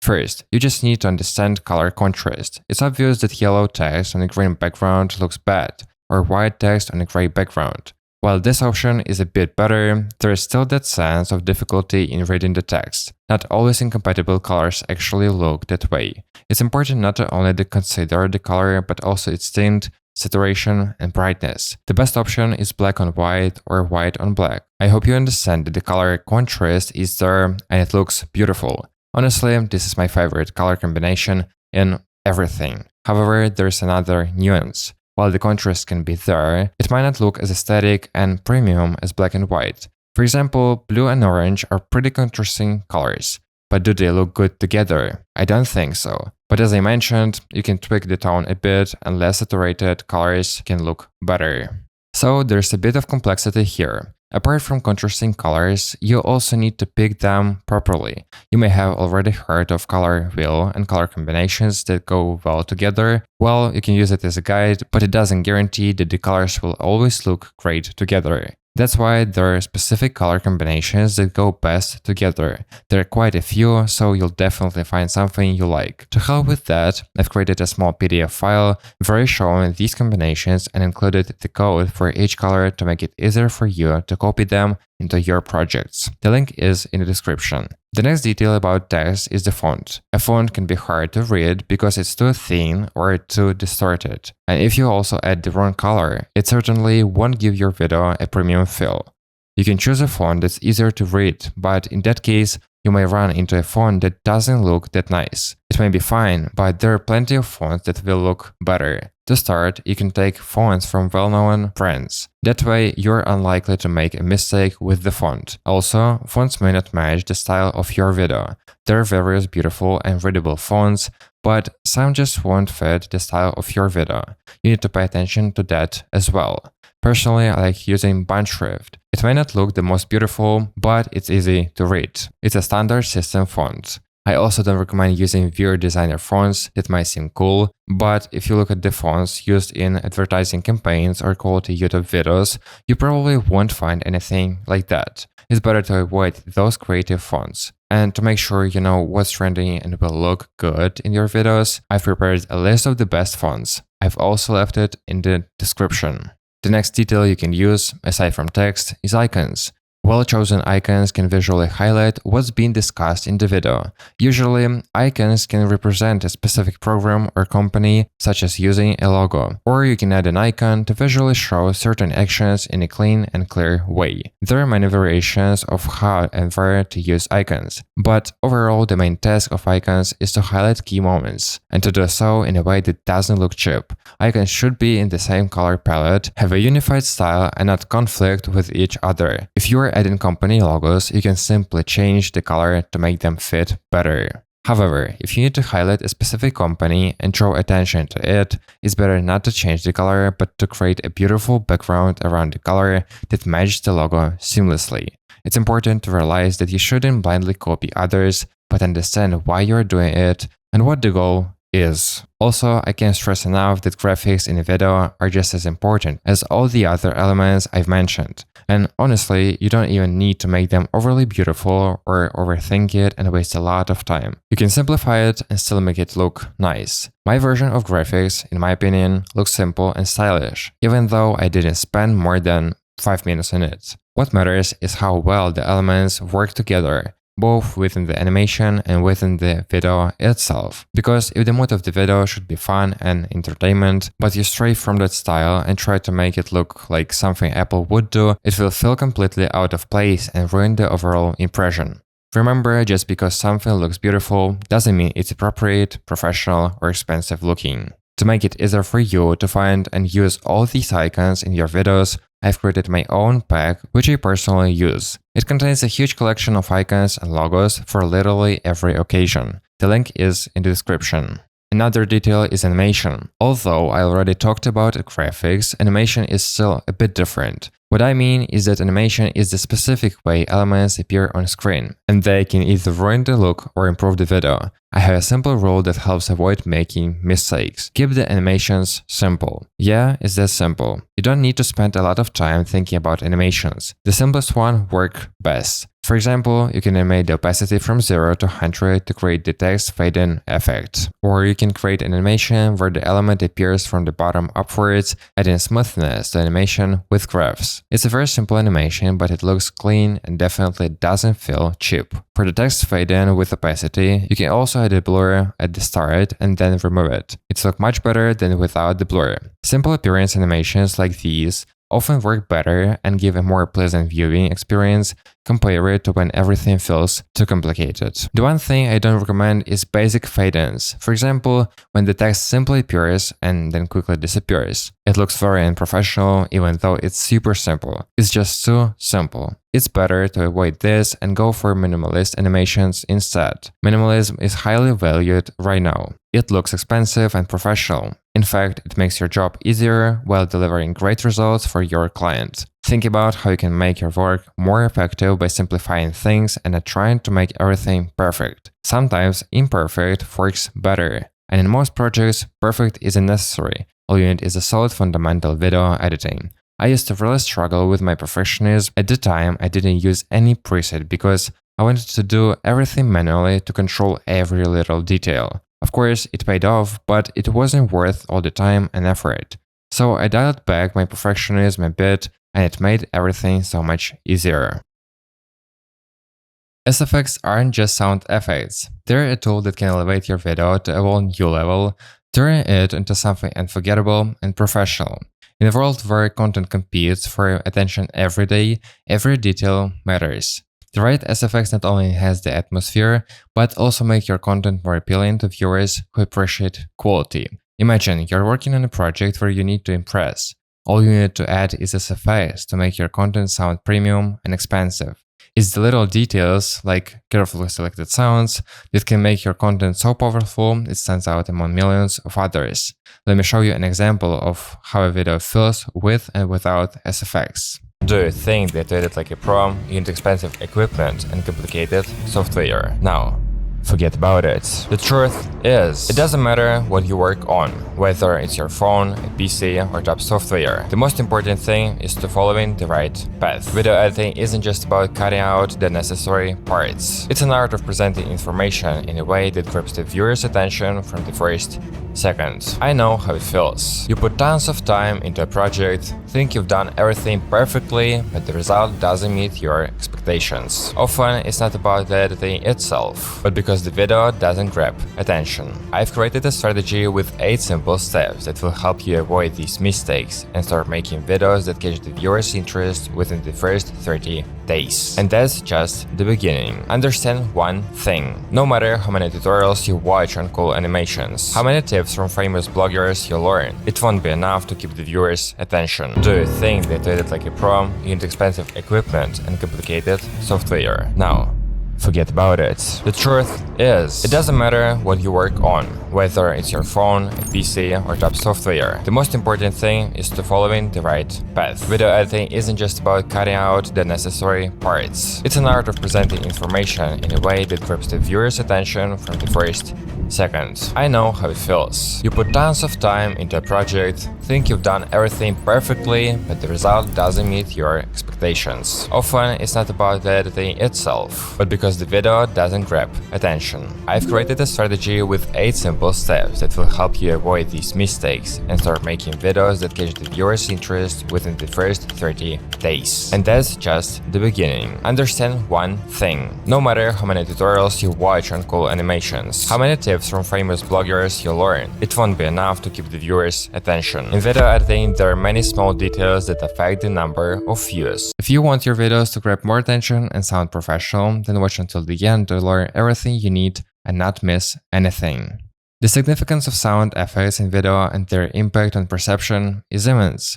Why is that? Sounds in video are like spices in a good dish. Without them, everything will be fine, but they are what make everything brighter and richer. The right SFX transform an ordinary video into something special that grabs attention and holds it. Many people think that sound effects aren't important, so they either don't add them at all or just throw them in without much thought.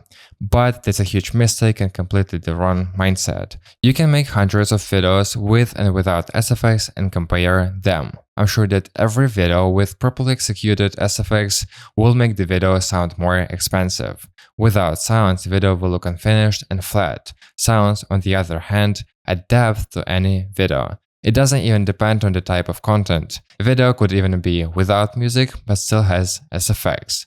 But in reality, the mistake could be that the sounds are of poor quality or just sound bad. Many existing SFX packs have this problem, which is why I decided to create my own high-quality SFX pack, where I gathered over 770 sounds and more than 280 music tracks. Everything is in one pack, where each piece of music and every sound is labeled in a way that makes it easy for anyone to find. It's clear and sorted into folders to make finding and sound easier. This will save you a ton of time searching for the right sounds. You can find this pack in the description. I'll start with how to correctly add SFX. There are 2 stages. The first is choosing the sound, and the second is placing it in the right spot on the audio track. Problems can arise right from the first stage, so let me explain everything in more detail. The sounds should be added in a way that they blend perfectly into the video at the specific moment. If you don't do this, the sound will be out of place and the video won't look professional. So, to add the sound correctly, you need to think about which sound would fit perfectly in that moment. At first, it might not work out perfectly, but that's okay. There are already familiar sounds that appear in literally every video. For example, whoosh, swish, rise, hit, and other sounds that are considered the basics of any video. Whoosh is used for a movement in the frame, whether it's zoom in, zoom out, or just regular text movement in any direction. Swish is a very similar sound to whoosh, but it still sounds a little different. Rise is used to build tension in the video before a special moment, and hit complements rise, relieving the tension to either explain or highlight what the tension was created in the first place. All of these sounds are standard in usage and shouldn't be neglected.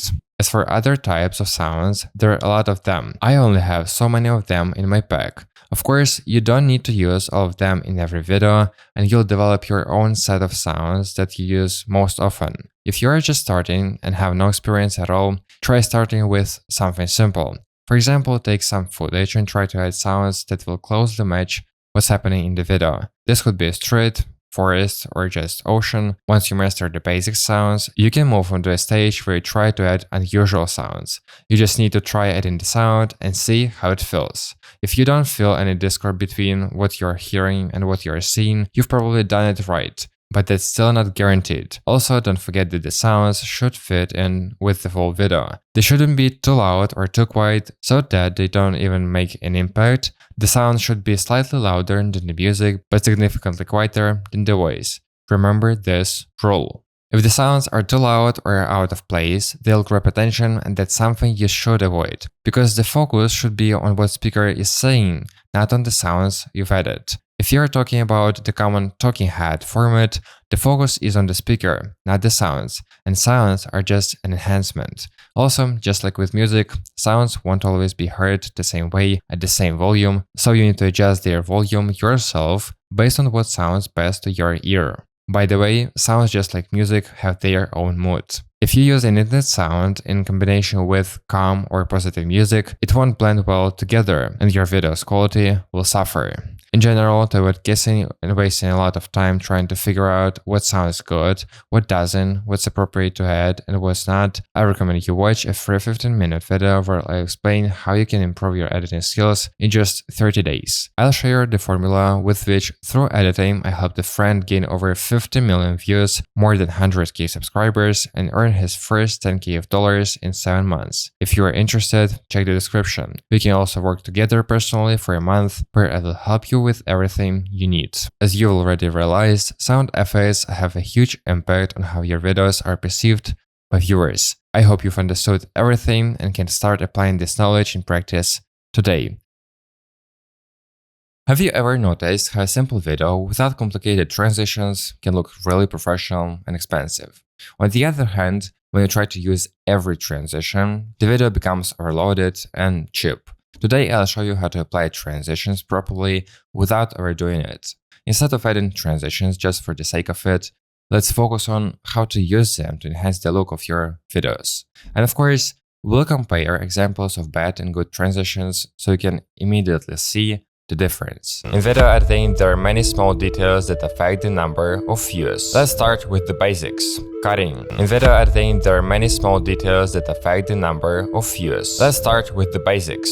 Cutting. The professionalism and expensive look of a video isn't about adding as much as possible, but rather about making transitions subtle and smooth. The focus should never be on the transitions themselves, but on the essence of the video. If transitions are made so bold and noticeable that each one feels like a special effect, that's not what we are aiming for. Minimalism is key, and it should even be presented in transitions to make your videos look more professional and expensive. The frequency of transitions is just as important as the types of transitions you use. If you add a transition at every point where two clips meet, nothing good will come of it. It's better to have no transitions at all than to add them constantly. Trust me, this won't only make your videos look cheaper, but it will also quickly become annoying and even irritating. The purpose of a transition is to separate two topics or takes in the video. For example, if you are talking about 10 reasons to start a business, there should be a transition between each reason, not between every word. Understand? You are signaling to the viewer that you've finished one point and are moving on to the next. There are two main types of transitions. The first is standard visual transition, which almost everyone uses in their videos. A visual change, whether noticeable or subtle, slightly alters the frame, creating the transition. These can include simple transitions like fade, dissolve, blur, glitch, distortion, and many other variations. Not all of them are great, but there are plenty of options. And all of these are visual transitions. The second is the audio transition, which happens through changing the music. Yes, this is also a transition and it's used less frequently, but it's equally effective and adds more depth. Let me explain how this works. When you begin a new topic, you switch from one piece of music to another. You can change the emotional tone or simply adjust the tempo to create an audio transition in your video. If there's an emotional shift between topics, changing the emotional tone in the music will be very fitting and will greatly improve the overall perception of the video and its professionalism. So let's get to the secret of transitions. And if you were expecting to hear some universal secret that will get hundreds of thousands of views, well, no, that's not gonna happen, and no one is gonna just give you some secret. All secrets aren't real secrets, especially when they've been shared with the right audience. In fact, all secrets aren't really secrets because everything is obvious and logical once you know about it. You can think of all the secrets as just facts.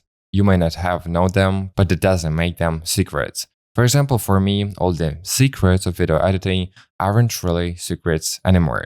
Okay, let's say there is a real secret. Then the secret of transitions is actually very simple. You need to make sure the transition is perceived only on a subconscious level. In other words, when you add a transition, it shouldn't stand out. It should be perceived as a kind of checkpoint. Transitions that critically distort the video, drastically change the colors, or are very long and drawn out, cheapen the video and don't show professionalism. They only worsen your work. If you watch transitions in ads or YouTube videos, you won't even understand where the transition is or isn't. That's the kind of seamless transition you should aim for. Recently, transitions happen through text or animation between topics. If you pay attention to what is done at the intersection of two topics in a video, you'll better understand what it looks like and be able to apply it to your videos. You just need to start watching how editors work and pay more attention to all the little details I talk about on this channel.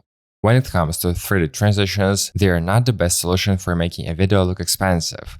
I'm talking about artificial 3D transitions that you can make in a program. Most of these transitions really look bad and very cliché. I recommend you not even think about adding such transitions to your videos.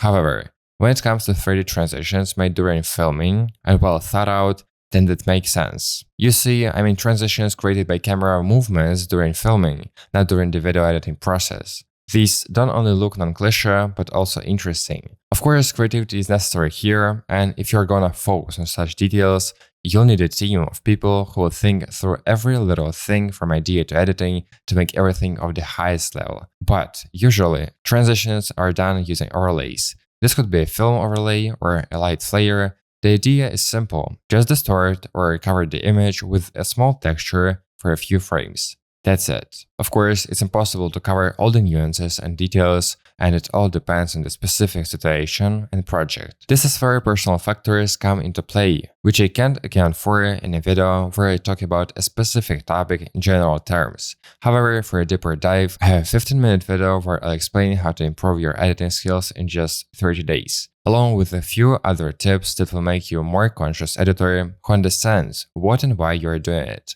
Forget about beautiful effects and animations, they won't help you make your videos more professional without high quality fundamental editing. And if you wanna work with me individually, you can also find the link to the forum in the description. There are many subtleties to transitions in the video, but I've covered the basics so you can have a general understanding of their purpose, what's worth using, and what's better to skip. I teach purposeful editing. I hope you'll apply this knowledge today, and your videos will start to look more expensive.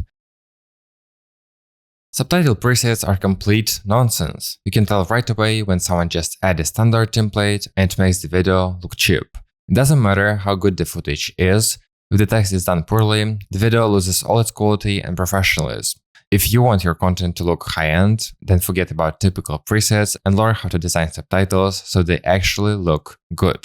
Today I'll show you how text can either ruin a video or make it look more visually expensive and professional. We'll go over common mistakes, look at bad examples, and learn how to do it the right way. Because if the cuts are bad, no animation or FAs can save the video. Sound is just as important. It's something people often ignore, but they shouldn't. Because if the cuts are bad, no animation or FAs can save the video. Sound is just as important.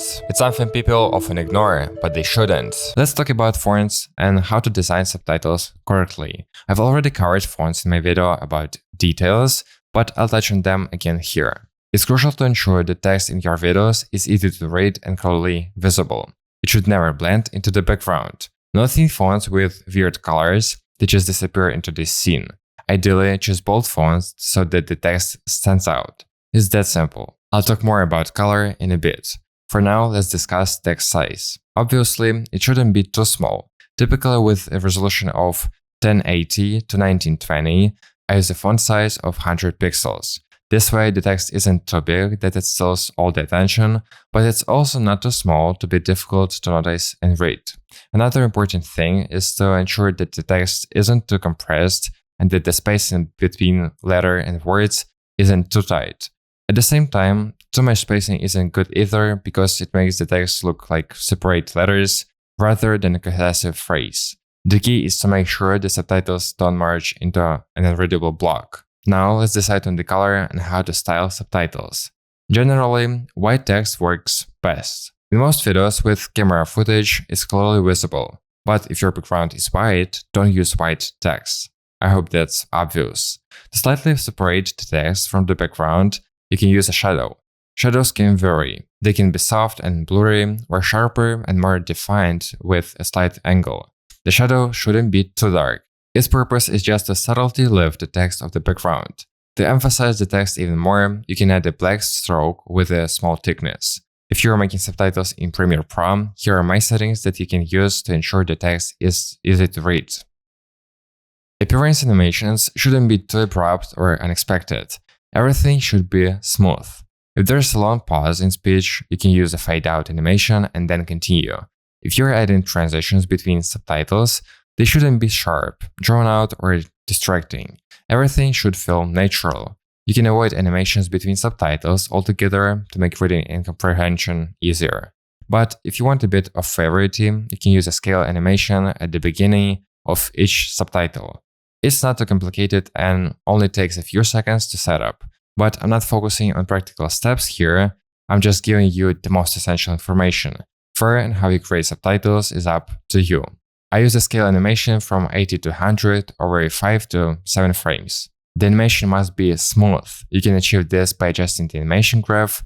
This type of animation makes subtitles easy to read while also adding some variety to static text without making it annoying or distracting. There are also presets that don't look bad and simply add a slight touch of motion to the subtitles. Usually they create subtle movement, but under no circumstances should there be harsh rotations or text distortions. Another crucial point regarding subtitle appearance, there should be no gaps or pauses between the text. Those small frame gaps that sometimes appear in Premiere Pro shouldn't be there at all. They are distracting. When the text constantly disappears and reappears, it creates discomfort for the viewer. It's also important that the text appears on the exact frame where the word is spoken. Synchronizing text with speech is key here. If the text appears even a few frames too early or too late, it makes watching uncomfortable. In general, any mismatch between audio and visuals feels unpleasant. That's why this is a crucial detail in subtitle creation. Besides properly setting up subtitles and their animations, you also need to know where to place them. The simplest way is to position them slightly below the mouth if it's short-form content. If it's a long-format video, subtitles should be placed in the center, slightly above the very bottom of the video. This way, you'll achieve the standard placement that is commonly used. Here, I'm talking specifically about automatic subtitles that you don't manually adjust for each word. I'm not referring to the styles videos where you animate every word manually. Of course, if that's the case, then the placement and text styling depend on the situation and the specific style you're following. Since I'm discussing automatic subtitles, I'm focusing on where and how to place the text. But there's an even more precise way to position subtitles for short videos. There's a layout grid that you can use in your videos. Some guides help you understand where interface elements will cover parts of the screen. while other assist with proper alignment for eyes, subtitles, and other elements. This is extremely useful for making short videos as optimized and viewer-friendly as possible. In order not to make a mistake in the placement of elements and subtitles in short or long videos, I have these frames that show you where you don't need to place different elements and where you need to place them. And along with them, I added instructions for use, link in the description. There are also two key details that can make reading subtitles much easier. These are single line and short subtitles.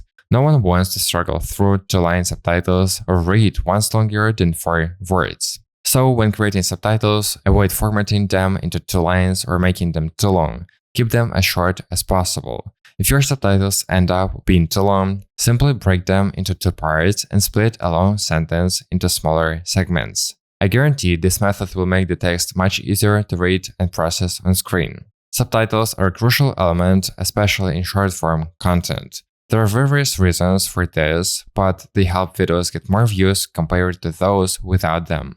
And if you understand why they're necessary, your results will improve. To help you edit your videos with intention, I have a free 15-minute video where I'll explain how to start editing purposefully and for results in just 30 days. I also share some useful tips. The link is in the description.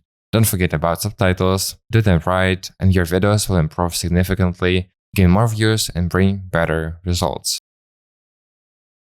Most videos on social media look okay, but if you're building a brand, launching a product, or just want your work to be taken seriously, okay isn't enough. Premium videos feel completely different.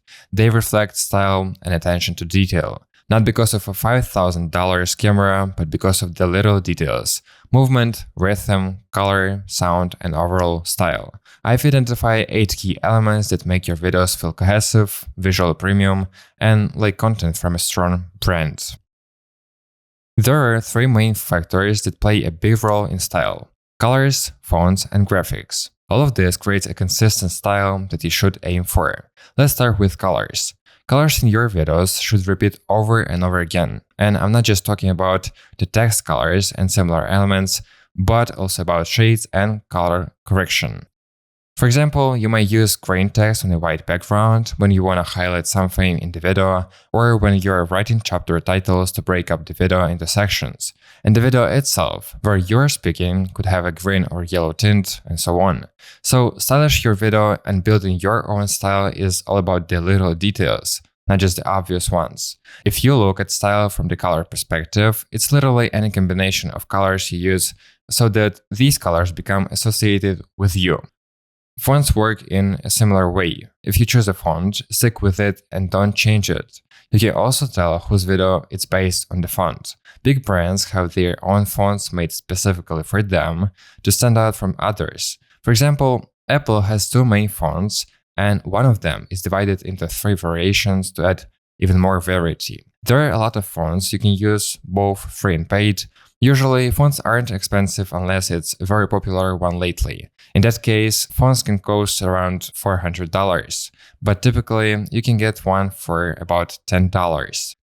The last factor is graphics. Graphics are used everywhere now. Basically, graphics are animations of elements in your video. Any animation through movement, scaling, or rotation is considered graphics. And here you don't have to overcomplicate things. You can keep it simple and minimalist. This way you won't spend too much time, but will still get a good result that looks and feels like a high-quality video. If you want to know more about color combinations, fonts, and graphics, check out my video about details in videos to dive deeper into the technical side of all this. The next things you need to know to make videos that feel expensive is the balance of volume, sound clarity, and sound design. Let's start with the most important and fundamental thing: sound clarity. The quality of sound determines how expensive your video feels. There are very common mistakes that most video editors make, and these mistakes significantly reduce the positive perception of the video. One of the main mistakes is making the sound too quiet, not removing background noise, not getting rid of reverb, or if you do remove reverb, you end up muffling the voice so much that it sounds like someone's talking from inside the can. You should avoid all of this if your goal is to make the highest quality video. Now let's talk about volume balance. When I talk about balance, I mean the proper balance between voice, music, and sound effects. There is a certain hierarchy, and I'm specifically talking about cases where voice is present in the video, because there are types of videos where music plays a more primary role in the audio hierarchy, like a car or house review with music playing. So the most important is voice, then sound effects, and music should be the quietest. This hierarchy is reflected in the volume of each audio source, not in what's important to use and what's not. It's important to use everything. I hope it's clear that voice is the most important because the information the person is sharing is the key part of the video. Next, we have sound effects because it will be hard to distinguish a sound effects from the music if the sound is too quiet. And finally, music in the background to cover noise, fix sound imperfections, or make the video more atmospheric and convey emotion through it. As for sound design, it gets a bit complicated. To keep it short, you need to use sounds for their intended purpose and in the places where they are needed. You should also consider what these sounds are designed for. For example, there is a rise sound, which gradually increases in volume, building tension. Then there is the hit sound, which makes a sharp noise like a muffled explosion that gradually fades. It's used to release the tension. So if you swap these sounds, it will sound weird, and that's not what you want. To avoid that, you need to understand the purpose of each sound you use. To dive deeper into this, you can check out my videos on music, sound effects, and how to make videos that look expensive to learn more about sound in detail. Now, it's important to explain the significance of editing with purpose because many people don't even think about it. There are a lot of nuances to consider in every video. First, it's about cutting and smooth transitions through the edits in your video. Secondly, it's about rhythm, the flow you create through the video cuts to maintain a certain rhythm. Let's start with the cuts. Editing is often not given enough attention, and I haven't seen a video dedicated to explain its importance and purpose. To put it briefly, the goal of editing is to convey the idea and meaning of the video. In other words, to create storytelling. And by the way, when I say smooth transitions, I mean those transitions between clips that are almost unnoticeable. The very cuts between video clips.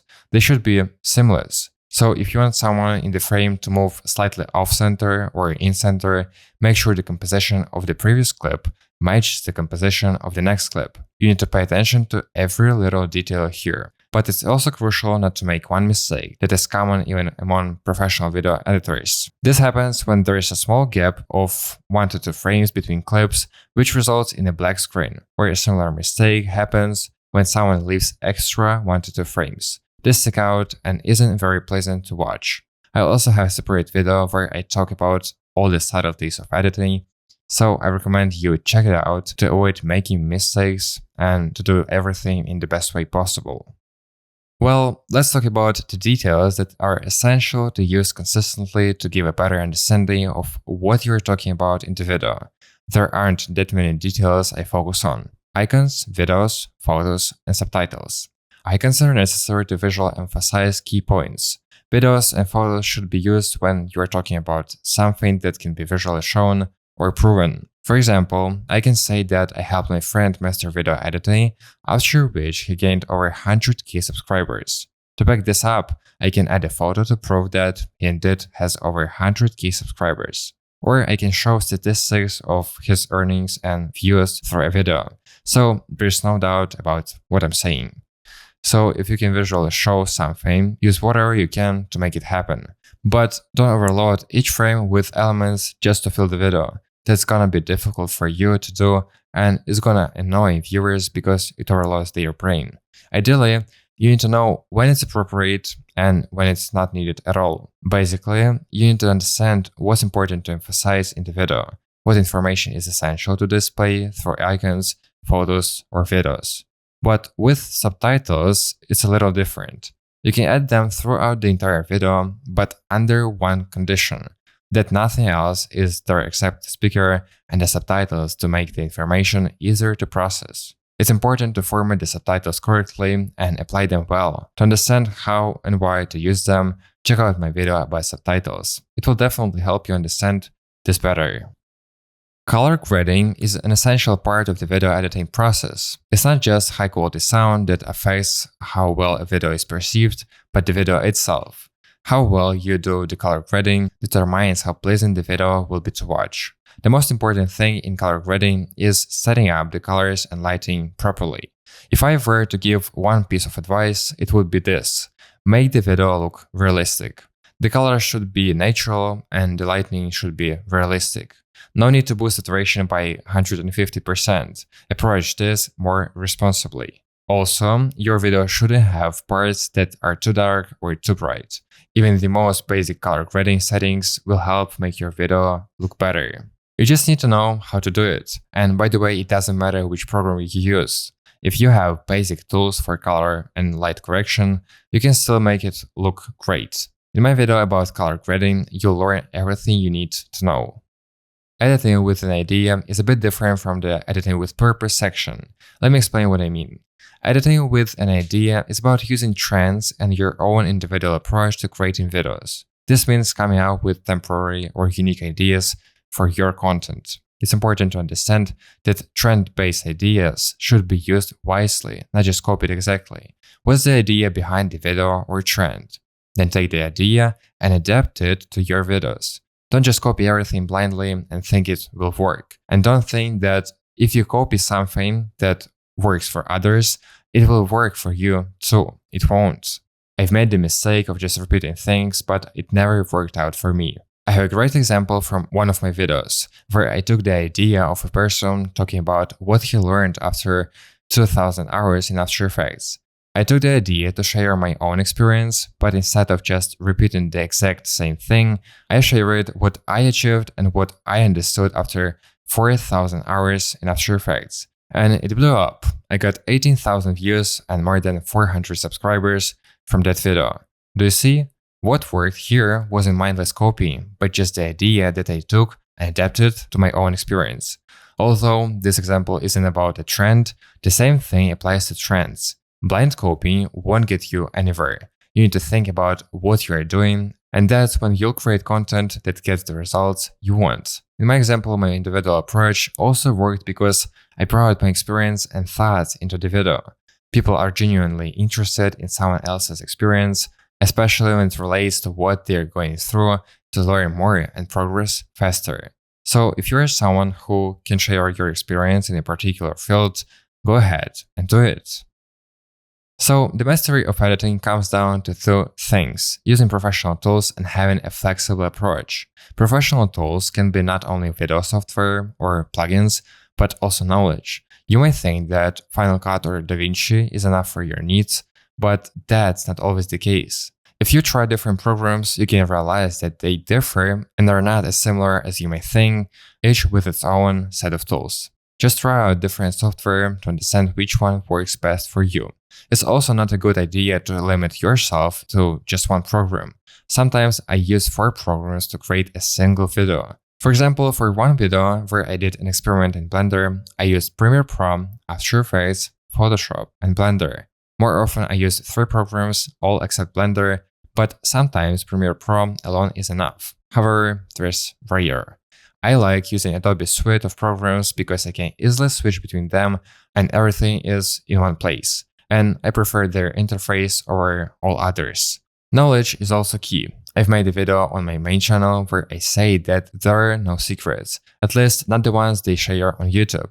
If it's been shared with a wide audience, it's no longer a secret. That's why you can avoid paid sources of information. I recently bought a 1-hour call for $100 where I learned a ton of new information and saw what I was doing from a different perspective. This can really impact your development, especially when someone else points out how to improve what you're doing, especially if that person knows far more than you do. If you also understand that learning is important, you can start with my free 15-minute video. If you like it, you can fill out the short form for a chance to get training from me. In 1 month, you'll be on a completely different level of editing skills and understanding how to edit videos. The link is in the description. The last thing I'd like to talk about is platform adaptation. As you know, depending on the platform you're creating content for, you need to choose the right video format. You need to decide whether to go with a 9:16 ratio or 16:9. For short content, you make the video vertical, and for long videos, you use a horizontal format. It's important to keep this in mind and create everything according to this format. I think it's essential to mention because you may need to create one video in two formats, and you should decide upfront whether to make a horizontal video that can easily be converted into a vertical one, or to create separate videos for each format, which will take more time. Also, keep in mind that some apps have interfaces that may cover parts of your video elements, negatively affecting how the information is perceived. To avoid this, there are specific frames and layouts that help ensure your elements are placed where they won't be obstructed. I have several frames in my store to guide you on which areas to avoid adding elements. Additionally, I offer many free and paid useful products in my store that will simplify or speed up your video editing. The link is in the description. If you are an editor who wants to edit videos not just to make them look good, but with a conscious approach that helps you stand out and earn more, keep watching. We are going to talk about intentional video editing, the kind that's valued by those who are ready to pay for real results. Here, you'll learn how to create videos that not only look better, but actually work to achieve goals, whether they are yours or your clients. As you probably know, in our world, there are different types of videos made for different goals and in different contexts. But in video editing, your goal is always the same: to edit the video. The approach, however, is completely different depending on the type, because editing is just a process and it's mostly the same: cutting, working with sound, doing color correction, adding music, and sound effects. That's the standard for any video editing. But I want to clarify one thing. In my view, there's a type of content and a subtype. I divide content into three main types. The first type: anything shot by a person on camera. Vlogs, reviews, or talking head videos all fall here. Even a brand character filmed for an ad also goes here. The second type: content that uses human voice or AI-generated voice, but it's faceless. You don't film yourself, just voice over the video. The third type: content created entirely with AI and may be edited by a human. Then there are 6 subtypes: educational, like tutorials and breakdowns; review-based, tech reviews, services, trends; narrative, storytelling or personal experience; entertainment, memes, reactions, shows; motivational, to inspire the viewer; and analytical, deep dives and opinions. Understanding type and subtype, I want to make it clear that I'll only be talking about the first type: filming with a camera or using a character, even artificial, to avoid connecting a real person to a brand. Now to the point: during editing, you need to understand what type and subtype you are working with, because that determines the whole process. To save time and focus, you should master one type and a few subtypes first. Learn them deeply. If you are worked with the second type, switching to the first will be a bit harder. There's a lot of new material and things to learn to work with video footage. But if you already work with the first type and have experience across a few subtypes, that adds a lot of value to you as an editor. This understanding will either come with time or by working with someone who already has experience and can guide you toward the areas where you still need to grow. The first key skill I want to highlight is the importance of understanding what you are doing and why you are doing it. If you are using a J-cut, why? If you are trimming a clip, how much should you cut? If you are removing a moment, why exactly are you removing it? If you added a sound effect, why that one specifically? Why that music? Why that icon? Why black text instead of green? I could ask 100 similar questions, but would you know the answers? I'm not saying there is one right answer to each of them, but in many cases, there is a way things should be done and no other way.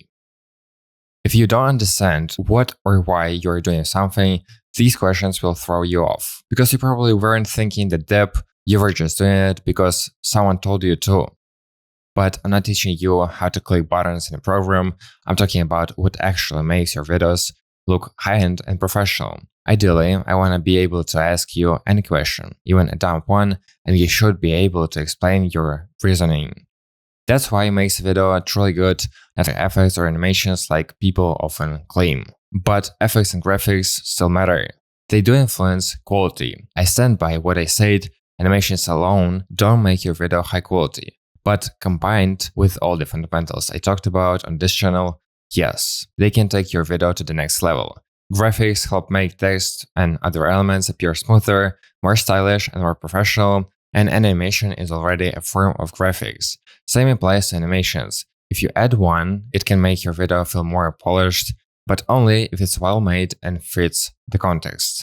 Every small detail in a video plays a role. Some have a bigger impact, some smaller, but it's important to pay attention to them. Why tiny detail can completely change how a more obvious element feels.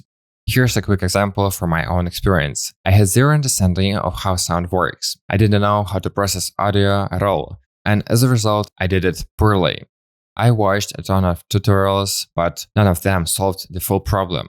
So I tested everything I could, figured out how audio processing works, and built my own system. But I didn't stop here. I went deeper into the small stuff. I discovered a micro adjustment that now takes me no time to apply, but it took me hours of trial and error to even notice it. Now you can hear the result. My inexpensive mic sounds better than many podcast setups worth thousands. I'll show you the before and after so you can hear the difference for yourself. If you're an editor who wants to edit videos not just to make them look good, but with a conscious approach that helps you stand out and earn more, keep watching. If you're an editor who wants to edit videos not just to make them look good, but with a conscious approach that helps you stand out and earn more, keep watching. If you want the same sound quality, even without expensive gear, I've got a video on that here on the channel. But if you want the full guide, it's available on my website, where I walk through my entire voice processing setup in Adobe Audition and Premiere Pro. If you're ready to level up your sound, you're welcome to check it out.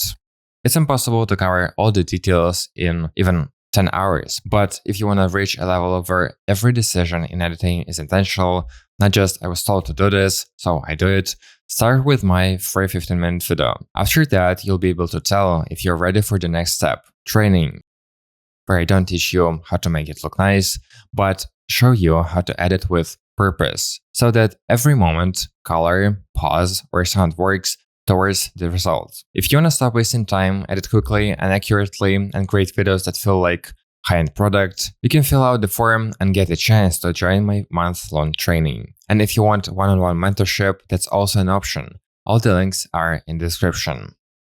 I've already talked about what to do, but I haven't mentioned what you should avoid.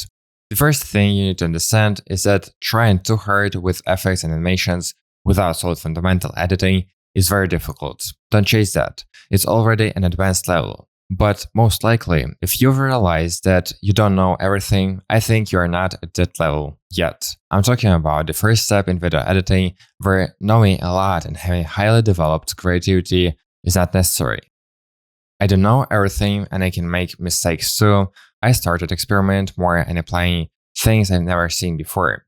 It doesn't always work well, but experiments help me understand what works best and what really makes a difference. I don't want to just repeat after others. I want to think about improvements myself. Everyone makes mistakes, but how many depends on you. I really wish someone had told me certain things earlier so I wouldn't have wasted time. My perfectionism cost me a lot of time, and it was a huge mistake to spend 100 to 200 hours making a single video. I overthought what to do and literally worked through every pixel. Don't do that. There are many mistakes and I can't list them all. And another mistake I want to talk about is misunderstanding structure. You know, sometimes a person talks about one topic and then just starts talking about something else if they are working without a script. Then they might return to the previous topic. To avoid this, in the final video, these moments can be swapped around. It's not difficult, but it will prevent confusion. You need to spot flaws and try to fix them. See what can be fixed, and if it's not possible, don't waste time on things you can fix. It's better to take a bit longer to think, but make one right decision, than to just do something and then realize there is no logic to it, and you've wasted several hours. So, thank you for watching up to this point. I believe you're the kind of video editor who's ready to take in information from others and learn from their mistakes to become better. In this video, I'll break down the editing principles that turn a beginner into a true professional. This isn't for those looking for easy tips or quick fixes. We'll be talking about deep, purposeful approaches that real professionals use to make their videos stand out and deliver real results. If you're ready to work at a level that clients and businesses truly value, keep watching. But if you are not yet ready to invest in developing your skills on a deeper level, this video isn't for you. A beginner thinks about how to make things look pretty because most likely they are not interested in deeper understanding of video editing. They only watch surface level content. They won't care about videos like mine, it's too complicated, and they are not willing to think deeper. It's hard, and what's the point anyway? They think animations will do all the work for them, and that there is no need to know more. But even if they watch every top 5 animations video or best effects of 2025, they still won't get results they want, not for a client and not for themselves. There's more to know than just the process. To be honest, I have a goal to convey to you that visuals are good, but they don't play the main role in the video editing. Unfortunately, that's all most popular YouTube editors talk about. But what about the pro? The pro thinks about how to manage attention, not with ADHD editing, but with purposeful editing. They think about subtle details the viewer might not even notice directly, but will feel subconsciously. The viewer just likes the video, even if they don't know why. But a beginner won't understand this. They'll just assume a pro got lucky. Sure, luck plays a part for everyone, but knowledge plays a huge role in videos' success. And not just editing knowledge. Knowledge that goes beyond editing is just as crucial, because editing alone isn't 99% of videos or campaigns' success. It's a small but important part. If that sounds unclear, let me explain a bit. I mean, things like the idea, the script, and several other key elements, depending on the goal of the video, all play a role. So betting everything on pretty animations is even dumber when you don't even understand why you are using them. And just to clarify, not every video will appeal to everyone. Sometimes poor retention doesn't mean the audience didn't like it, or that the video or editing was bad. Sometimes it's just the wrong audience, and that's not your fault. Also, a beginner copies others instead of thinking for themselves. They don't think about how to improve things, how to do them faster, easier. They don't experiment. They just follow along. That's what makes them a beginner. And I'm not talking about someone who's never opened an editing program and sees it like a plain cockpit. No, I'm talking about the mindset and actions in any software. If they blindly copy without understanding why, that's exactly why they are still a beginner. People who just mimic editors who stand out, they'll never get the same attention or hype. Because at that point, it's just a copy, not something high quality or original. A pro does what's needed with full understanding of what they are doing and why. Only that kind of clarity brings real results.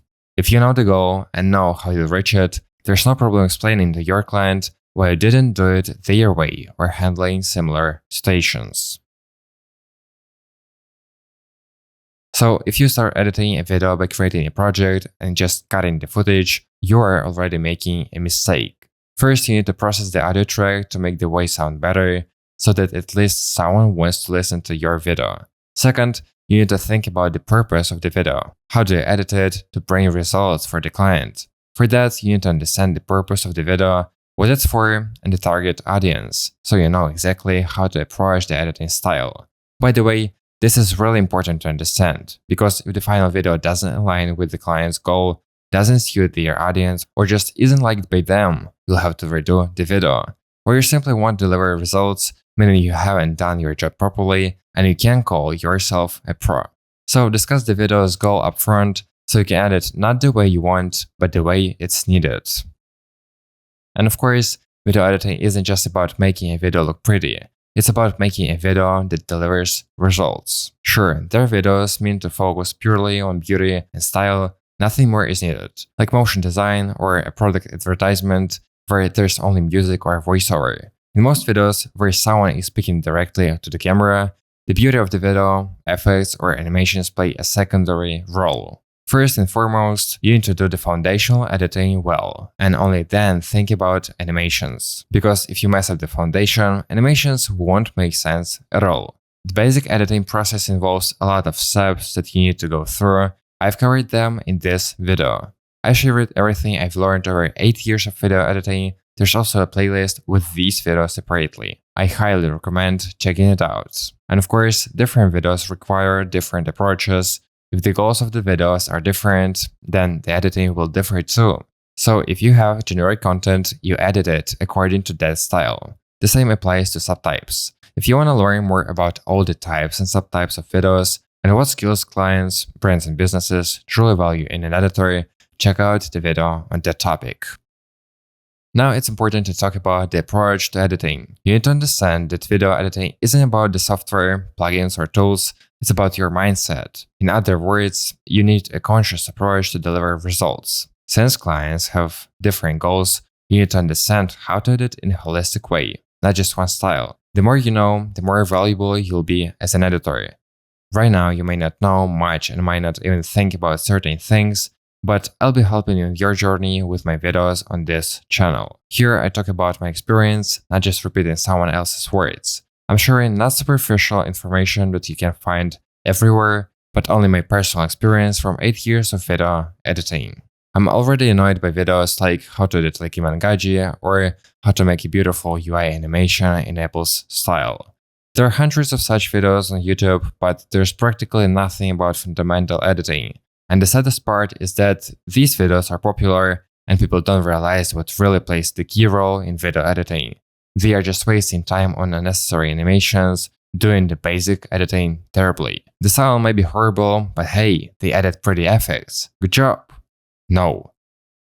That's exactly why I created this channel and make videos for those who want to consciously make videos and understand what they are doing and why, not just repeat someone else has done. Personally, I believe that this is what brings results and makes a video truly high quality. It's also very important to feel the rhythm, understand where and how to cut frames, and what music to add to avoid ruining the viewing experience. If you are just doing what you are told and trying to find one single guide that will work for everything, you won't find it. There's no secret that will help you master video editing in one day or make hundreds of thousands of dollars a year just by knowing that secret. However, everyone's favorite effects are always an addition to the foundation of your video. They only complement a well-made video, they don't do the work for you. Beautiful animations and effects don't always give the right result and aren't suitable for everything and everyone. So think twice before spending hours watching and creating animations for a video. But understanding the client's needs and their audience is the key to success. Use these principles to stand out from those who follow the pointless strategy of just making things look good in order to earn money. But remember, earnings depend on the results and success of the client, not on your ability to make things look pretty. Think about that. Now I can tell you how to improve your skills as a video editor and become a professional in this field. I'd like to say that conscious video editing is not a talent, but a skill that can and should be developed.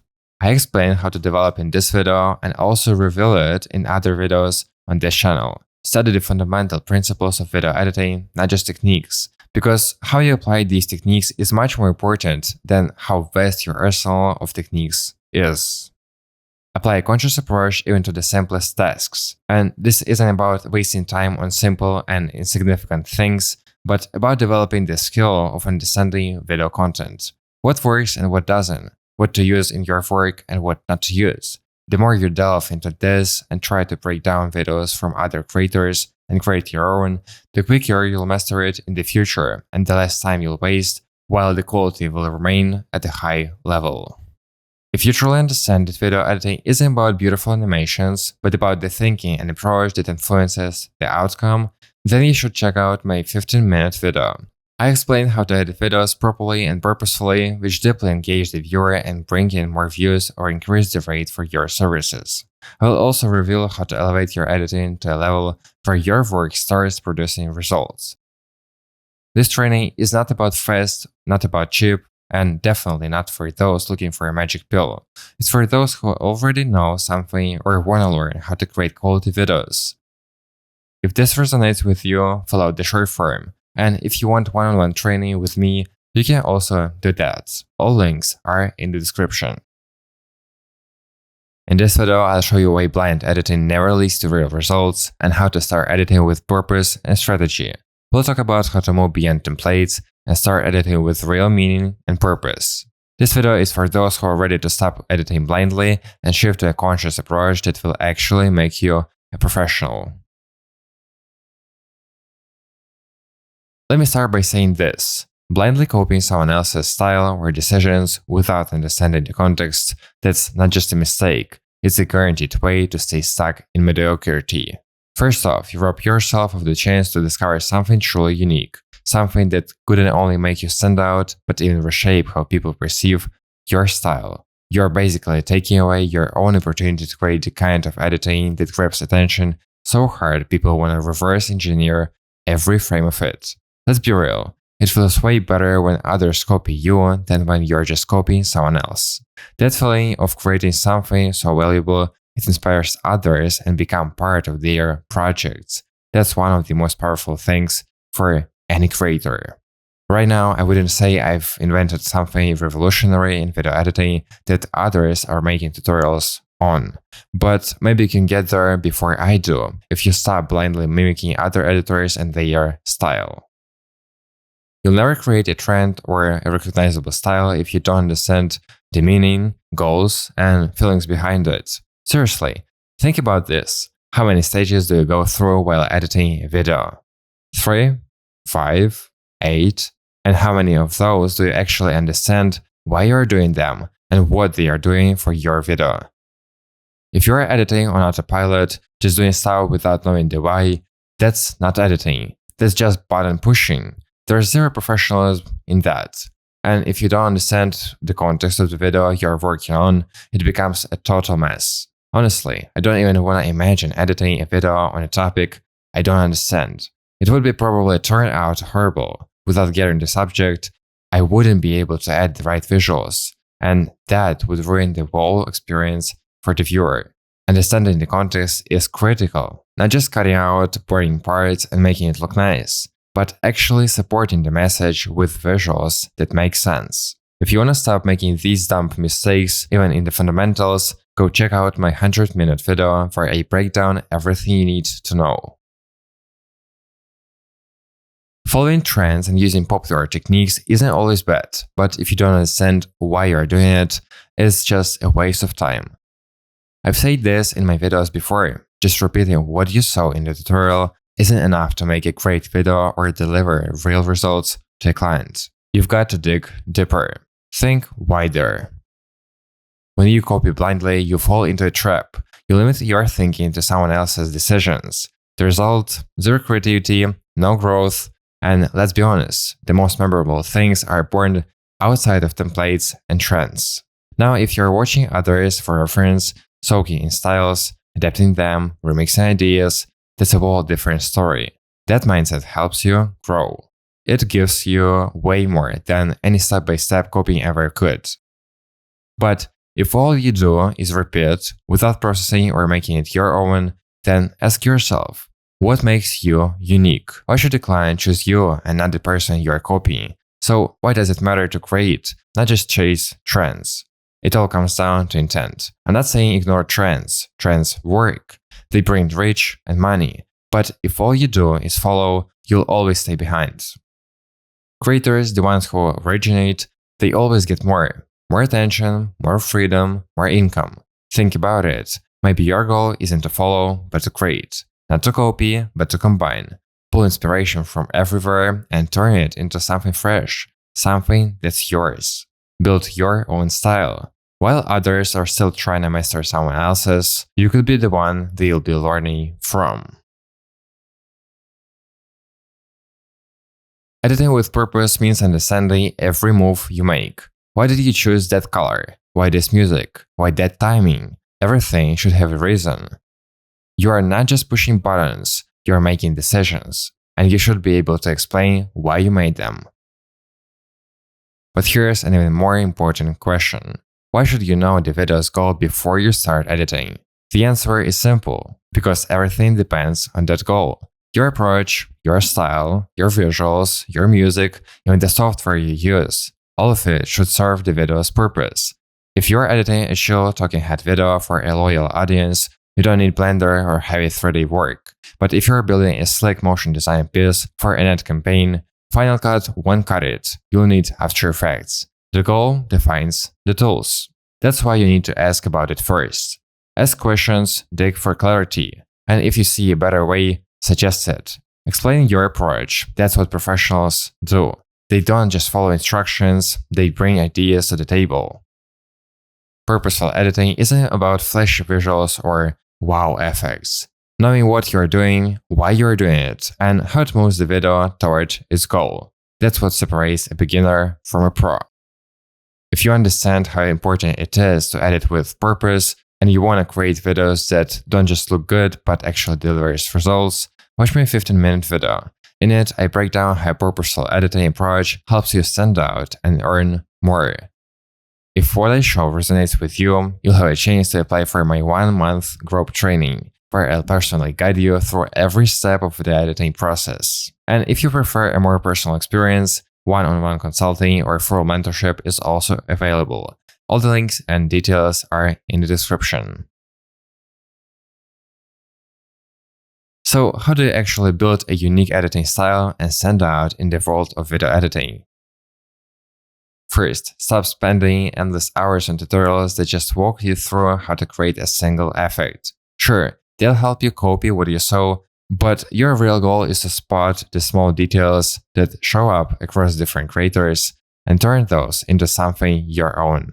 Second, start watching videos with a focus on details. Pay attention to what catches your eye. Maybe it's a specific use of grain, a color combination, or how they handled typography. Take notes, mix those ideas, create your own version. It's simple but seriously powerful. And it's not just about effects. Look at color, fonts, layout, frame composition. All of that can become part of your signature style. What matters is that you find what resonates with you and build around it. For example, I personally love using a haze effect. It adds an atmospheric fog with light beams cutting through. But your thing might be completely different. Color combination, minimal type, even the arrangement of elements. Whatever you like. There are endless possibilities. This is how you stop blending in and start standing out. It's how you create something that sets you apart and gets the kind of results you've been chasing. Editing with purpose isn't just a creative process, it's a strategic decision that determines the result. In this video, you'll learn how to approach editing consciously and wisely, creating videos that work toward your goals or your client's goals. Whether it's a YouTube video, an ad, or a brand video, you always need to approach editing with purpose. If you're ready to start editing with a clear strategy, watch this video to the end to understand what editing with purpose means and how to edit not just beautifully, but with results in mind. If you don't have a clear understanding of the video's goal, the results will be random. Understanding the goal of the video gives you a clear step-by-step plan of what to do, when, and why. If you know what you need to achieve, you can structure the process in your mind, what, when, why, and why you need to do it. Without this plan, you won't be able to create a video that delivers results. And delivering results should be your only goal. Otherwise, why are you even making the video? Many people don't realize that behind high-quality editing lies immense effort. If the video turns out to be exceptional, it means that every detail was carefully thought out in advance. For example, I can immediately picture what should be in the video, how to structure it to keep it interesting, what to show visually to communicate something, and in general, I can roughly build the structure of the whole video just by knowing its idea. The more videos you create and the more challenges you face, the faster and easier it becomes to do things that used to take you hours. If in the past I spent a lot of time thinking about how to visually convey something, now it only takes a few seconds to come up with a rough concept in my head, and then I refine it. But the core idea comes quickly. It's just like developing the skill of shooting a basketball into the hoop. Many people these days focus on beautiful animations and effects, but what's the point if you haven't mastered fundamental video editing yet? I see a lot of mistakes that video editors make simply because they are skipping or not paying attention to fundamental steps in the video editing process, which ultimately lowers the quality of the video. These are basic mistakes, yet they still make them. The big question is Social Creator Club worth the $67 a month? If you're an editor who wants to level up, land high-paying clients, and edit like the pros, and a 6-week roadmap to get your first client and earn 1 to 5k a month as an editor. Hi there, Tom from the future here. Interviews with editors of Ali Abdaal, Magnets Media. Every shot and effect should support the idea. If the editor fails to do this, it distracts and creates confusion in the video. It's common to add an element that simply doesn't fit, and that causes misunderstanding. When you add an element or animation to the video, do you ever ask yourself why you're adding this and why at this specific moment? If not, I recommend asking yourself these questions more often. You may save a lot of time if you avoid mindlessly adding whatever comes to mind during the editing process. Understanding the small details is what distinguishes a professional from a beginner.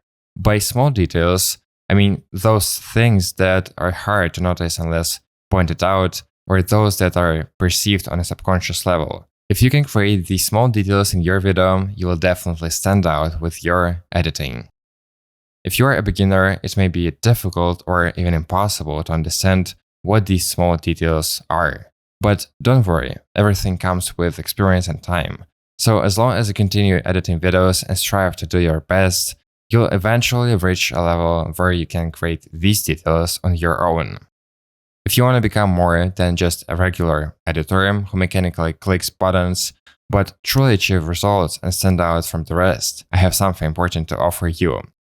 I have a 15-minute video where I share the system that helped both me and my friend achieve great results. I personally taught him editing, and in short time, he made impressive progress. If you want to start editing with YouTubers, brands, or businesses and achieve real results, this video is your first step. Watch it till the end, and if what I'm saying resonates with you and you see what I can offer, welcome aboard. After watching, you'll be able to fill out a short form and ask me more about my training. Additionally, if you want to work with me personally, you have different options to choose from: a 1-hour call or full mentorship for a month. All details and links are in the description. The sooner you start learning mindful video editing, the faster you can establish yourself as a professional and have the opportunity to start working with large companies and famous personalities. Individuality is very important right now because copying someone else's style wouldn't be considered unique. To be honest, if you can perfectly copy someone's style, it means you really understand what you are doing and that makes you a professional. But how do you want to stand out from your competitors if you are simply copying what someone else has created?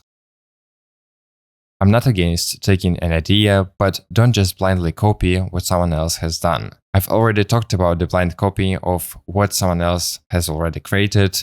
They stood out and you are just a copy of them, which means you'll get less. So if you are curious about when copying is good and when it's bad, and how to come up with your own unique style that makes others copy you, you can check it out on the channel. Don't mindlessly copy trends, create your own approach. If you unconsciously just follow trends, your success will depend on luck. Trendy music or your style doesn't guarantee success for your videos. You need to understand the essence and concept of the trend to achieve similar results. I often see people creating short content and using popular music, but still not getting views. Why is that? Simply because they don't understand what makes those videos popular beyond the music. That's why understanding trends is as important as understanding editing in general. You need to choose what to show the viewer so it leads to a goal or makes sense. For example, take podcasts. If you think editing a podcast is simple and you just need to cut out pauses or awkward moments, you're wrong. It's not that simple. To edit a podcast, you need to think about what the person is saying, where the thought is going, and how it reveals who they are. If you just cut, add some text, and do a little color correction, nothing good will come of it. You'll end up with something mediocre and low quality. Maybe that's okay for some, but personally, I'd want a video editor who thinks about the details and creates meaningful videos, not just mindlessly puts things together. There are very few like that, and big brands or YouTubers fight for them. Finding a good editor is very difficult because anyone who's watched a couple of YouTube videos on how to edit in Premiere Pro in 15 minutes can do the basic stuff, but those who dive deeper into video editing really stand out. And if a regular video editor struggles to sell themselves as a specialist, an editor who edits videos with purpose won't need to. You can simply say that you create videos that deliver results. You can offer a money-back guarantee if, or make revisions, as not everything will be perfect the first time according to the client's vision. But if you can explain why and what you did, you won't need to make revisions and you'll raise your value in the client's eyes. This is what I keep saying. You just need to understand what and why you are doing it. Understanding the reasons behind your actions makes editing strategic. The more questions you ask yourself while editing a video, the less time you'll spend on unnecessary tasks. If you think first and then execute, you'll only do what is truly needed. But if you act first, realize it's not what you wanted, then redo it, and realize it's still not fitting, can you imagine how much time you'll waste on things that aren't even necessary? Instead, you could have just taken a few minutes to think about whether something needs to be added, and if it does, what exactly and when. Will it be appropriate? That's what mindful editing is. It's not just about doing, but about thinking. This is very important, and it's something every editor lacks. Thank you for watching until this point. I really appreciate it. Because you want to do more than just edit. You want to understand why you are doing it. If you are a video editor who wants to earn more but is still focusing on flashy effects, trends, and viral animations, it's time to change your approach. To earn a high income, you need to do more than just create beautiful videos. You need to create results that solve specific problems for your clients. In this video, I'll explain what high-end clients actually value in an editor. If you think that flashy effects and UI animations are exactly what clients need, you are partially right. Beautiful elements are valued by those looking for a visual appeal, but for businesses or brands, it's usually not the external shine that matters, it's the actual result. The goal of a business is to make money. If a business isn't generating income, it's no longer a business. Here's the key.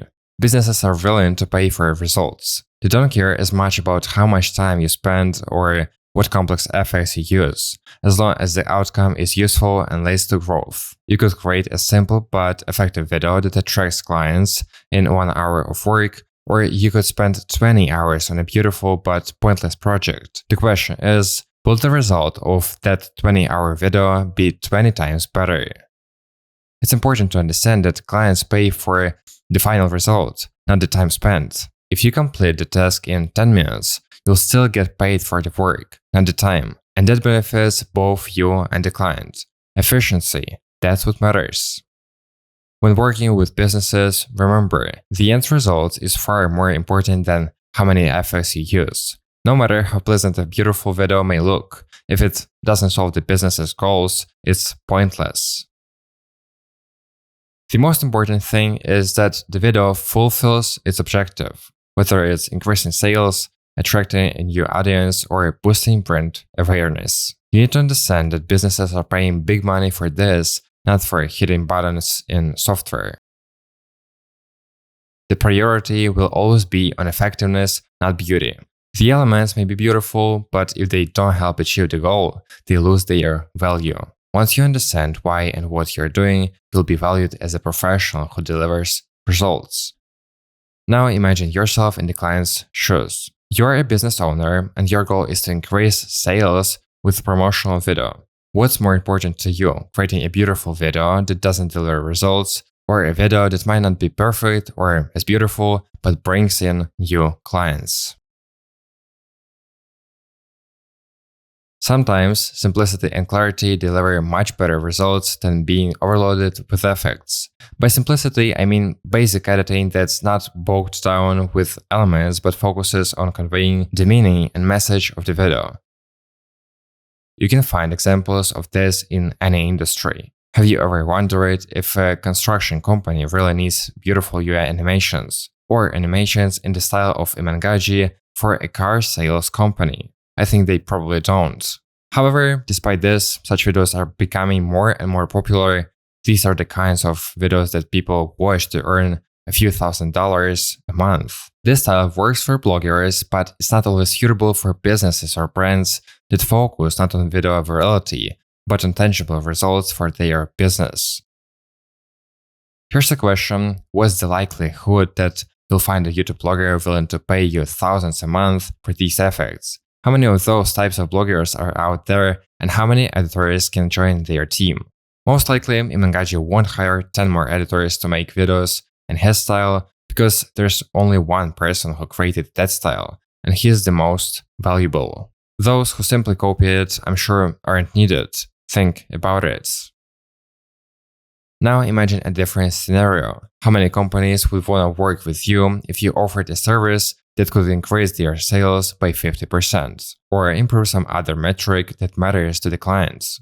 You might not spend a lot of time on complex animations, but instead, you could think through the video concept, shoot quality footage, or simply make adjustments and expertly edit the material. It might be harder than just jumping into After Effects and cranking out tens of animations, but these types of projects will bring in much more money. There are plenty of businesses out there willing to pay for real results, to shoot videos, or to hire video editors, but there aren't so many big YouTubers who need to increase sales or views thanks to an editor. If you know that what gets you paid and makes you valuable as an editor isn't looking cool, but your approach and whether you think about what and why you're doing, then I've got something you'll want to see. I've recorded a free 15-minute video where I go deeper into editing, share some powerful tips for faster growth, and show how you can level up your skills in just 30 days. No fluff. If what I say on this channel resonates with you, you'll definitely enjoy this video too. And after watching it, you feel like going further, just hit apply now. Fill out the short form and we'll talk more about my training. If you prefer to work with me one-on-one instead of in a small group, that's possible too. All the links are in the description. I'd like to clarify an important point once again. It's crucial not to completely disregard the beauty of your videos, but at the same time, you need to skillfully combine it with basic editing. You see, at the beginning, basic editing is enough to accomplish the client's task, but there are situations when that won't be enough, and that's when you need to use more advanced techniques, including animations. I'm not saying that animations are something you should completely avoid. On the contrary, you need to learn how to use them and understand how to apply them properly. But, as I already mentioned, your primary focus should be on the fundamentals, on doing quality basic editing that solves the client's problems. I call this level fundamental, and more complex approaches with animations are advanced.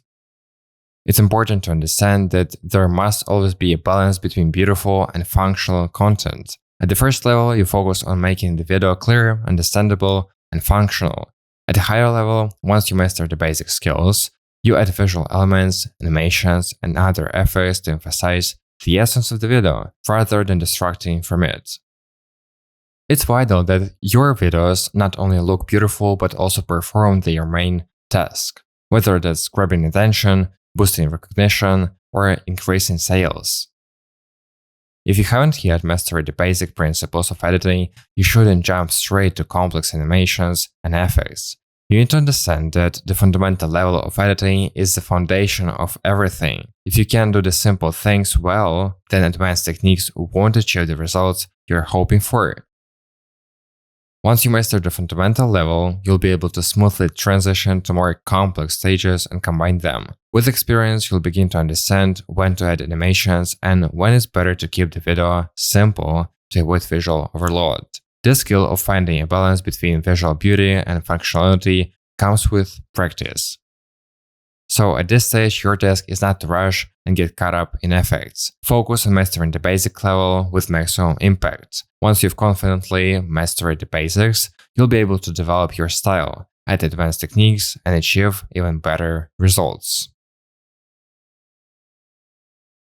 One of the most important aspects of your approach to video editing is a clear understanding of the goal the client wants to achieve. This is something I've mentioned on my channel before, and it's important to emphasize again. If you don't have a clear understanding of the video's goal before you start editing, how can you even begin working on the project? Before you start editing, you must always clarify what the client aims to achieve with the video. It could be increasing brand awareness, improving sales effectiveness, or attracting a specific audience. Different goals require different approaches to content creation, so the first step should always be clarifying these objectives. Just ask the client what they want to accomplish with this video. This is crucial because based on this, you build your editing. You can use your skills to achieve exactly the effect the client needs, whether it's creating an emotional response from the viewer or presenting the product in most favorable light. You need to know exactly what the client expects. This is not just a formality, but a necessary step for successful work. Without understanding these goals, even the most beautiful animations and visual effects won't deliver the desired result. If you don't know what the client wants, you won't be able to structure the edit in a way that effectively solves the problem. For one brand, showcasing the product's functionality might be more important, while from another, creating an emotional connection to the brand through visuals is key. Remember, even if you create perfect animations, if they are not direct towards solving the client's primary goal, the result could be far from expected. This understanding is the key to quality editing that actually delivers results, so always clarify the goal before starting the work. For a professional, the most important step in their work is understanding the final goal, not just completing tasks related to creating beautiful shots. When you understand what the client wants to achieve, you can structure your entire workflow to make the solution as efficient as possible. You won't just know how to edit the video, you'll know how to shoot it properly too. Video editing is not only about working with footage, it's a whole process where it's crucial to consider every stage, from shooting to the final version. Understanding the goal allows you to be involved not just in editing, but also in the filming itself. This lets you envision how the final result will look ahead of time and ensure your vision is realized at all stages. This is another step towards creating a higher quality, well thought out project. It's essential to show initiative. If you are not just following the client's instructions, but actively proposing ideas, it immediately increases your value as a professional. Offering a solution means you know what you're doing, and if you have a clear plan of action, it shows your confidence and competence. When the client sees that you're managing the project effectively, your worth as a specialist naturally increases. If you take responsibility for not only the editing, but also participation in the shooting process, it adds value to your services. You are taking on more obligations and risks, and for that, you get paid more. This opens up more opportunities for you to grow and earn. Instead of focusing solely on effects, you can take charge of the entire process, from concept to final execution. This allows you to not only earn, but also develop in other areas, such as creativity, filming, and project coordination. It may be tough at first, especially if you are not familiar with all the intricacies of these processes, but showing interest and a desire to grow will always pay off. This approach helps you achieve better results and significantly increase the value of your services. Your value as a professional will rise, and so will your ability to earn more and work on more exciting projects. This is the path to becoming in demand and successful in your field. When working with clients, results always come first. And importantly, clients are willing to pay more for a strategic approach. This is far more profitable and reliable than promises of quick fixes. When you are promised that you'll make thousands of dollars in 6 weeks just by creating beautiful animations, it's worth asking yourself, will this approach truly work in the long term? I'm confident that it's much more beneficial to earn more in less time by focusing on results rather than spending many hours creating impressive but sometimes unnecessary animations. By focusing on the outcome, you not only save your time but also increase the value of your work for the clients. When you have a clear understanding of the purpose behind each video, you automatically begin working faster and more efficiently. This allows you to deliver quality work in less time and earn more for it. If you focus on the final goal and avoid unnecessary embellishments, you can provide the client with the result much quicker, which means you can earn more for the same amount of work. The ability to deliver results directly impacts your long-term client relationships. When you promise results and actually deliver them, It significantly strengthens the trust the client has in you as a professional. On the other hand, if the result doesn't meet expectations, offering compensation or an additional service can help maintain loyalty and trust. It's also important to remember that clients value not only the outcome, but your responsibility in achieving it. Having a plan B is another way to build trust. If something doesn't go as planned, the client will have confidence that you are ready to offer a solution. It's this plan B that could be the deciding factor in a client's decision to work with you. You show that you are not only capable of solving problems, but also prepared to offer additional measures if something goes wrong. This helps you build stronger, longer-lasting relationships, which in turn leads to more repeat business and referrals. A lot of people think that success in video editing comes down to knowing effects or mastering editing software, but in reality, what often determines high income is the psychology behind every decision. In this video, I'll break down the mindset behind those who make serious money from editing and why that mindset is so valuable to clients. You'll see how advanced editors make decisions and how that directly impacts the final result. This is a look at how the psychology of your editing approach becomes the foundation of high-paying content. Clients aren't just looking for an editor who knows how to use software. They want someone who can take their ideas and turn them into effective content that solves specific problems. A beautiful edit isn't always what's needed. Often, it's not just about cutting footage, but building a smart structure that delivers the right message to the viewer. Creativity plays a key role here. You shouldn't just complete a task, you should offer a unique solution that works for the particular client.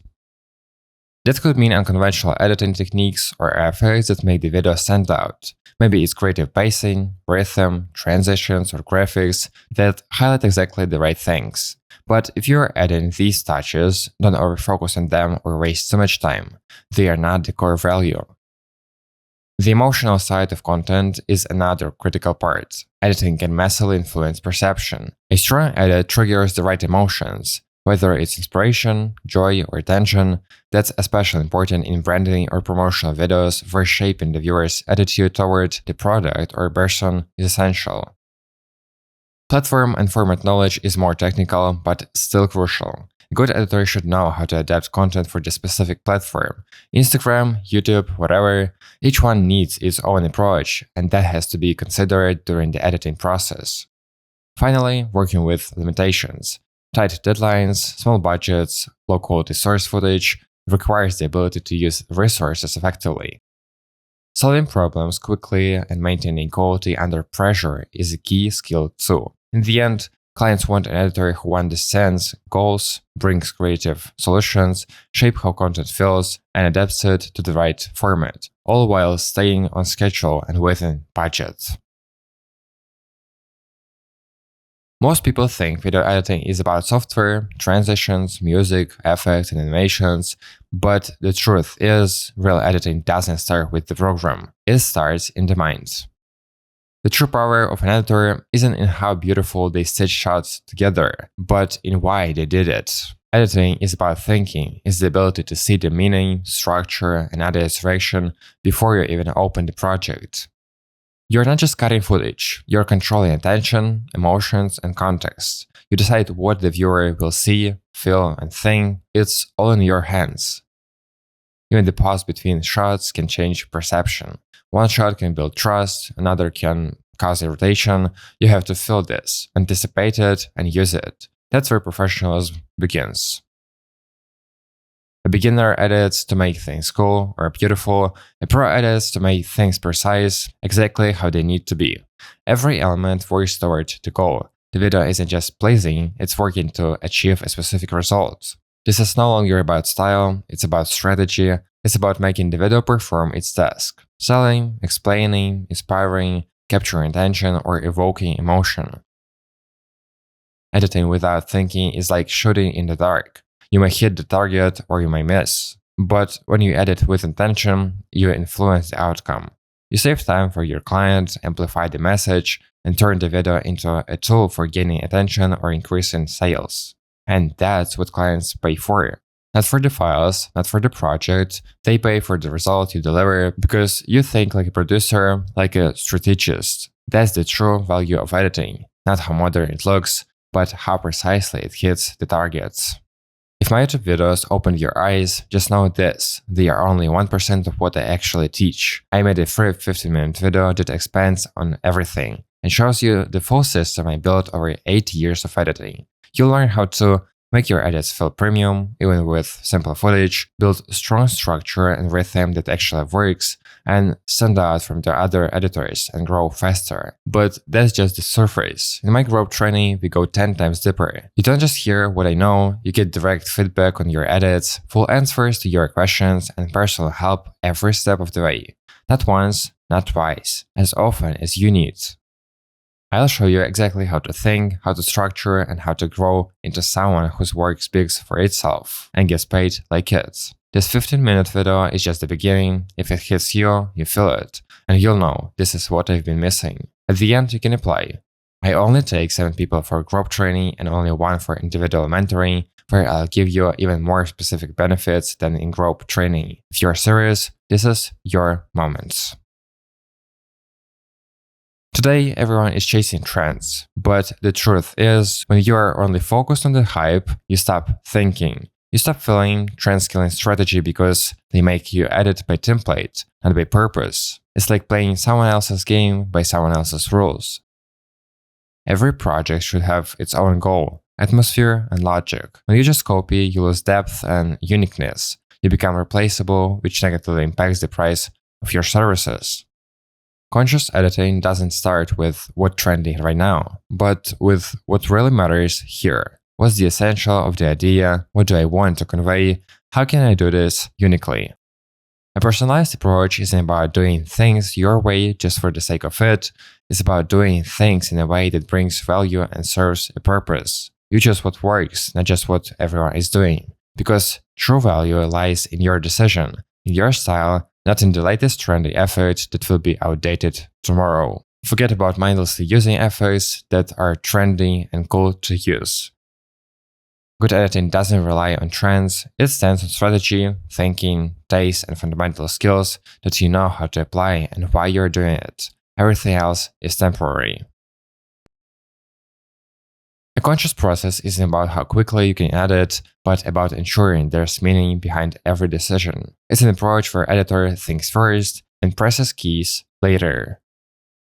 It all starts with a goal. You must clearly understand why the video is being made.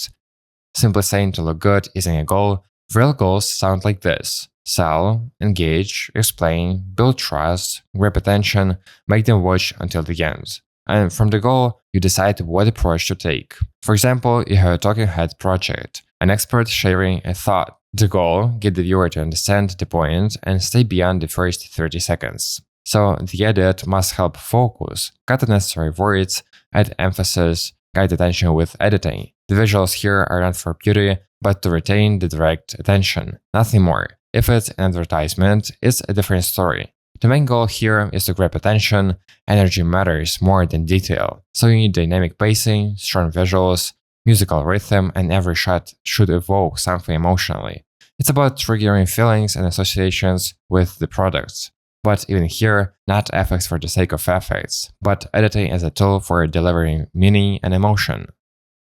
Once the goal is clear, you move on to analyzing the material. You don't just watch everything. You pick what will actually contribute to the results. Sometimes it's a single glance, a pause, a strong statement, and that becomes the centerpiece. Everything else is built around it. Your job is to find the energy, not just throw everything you shot into the video.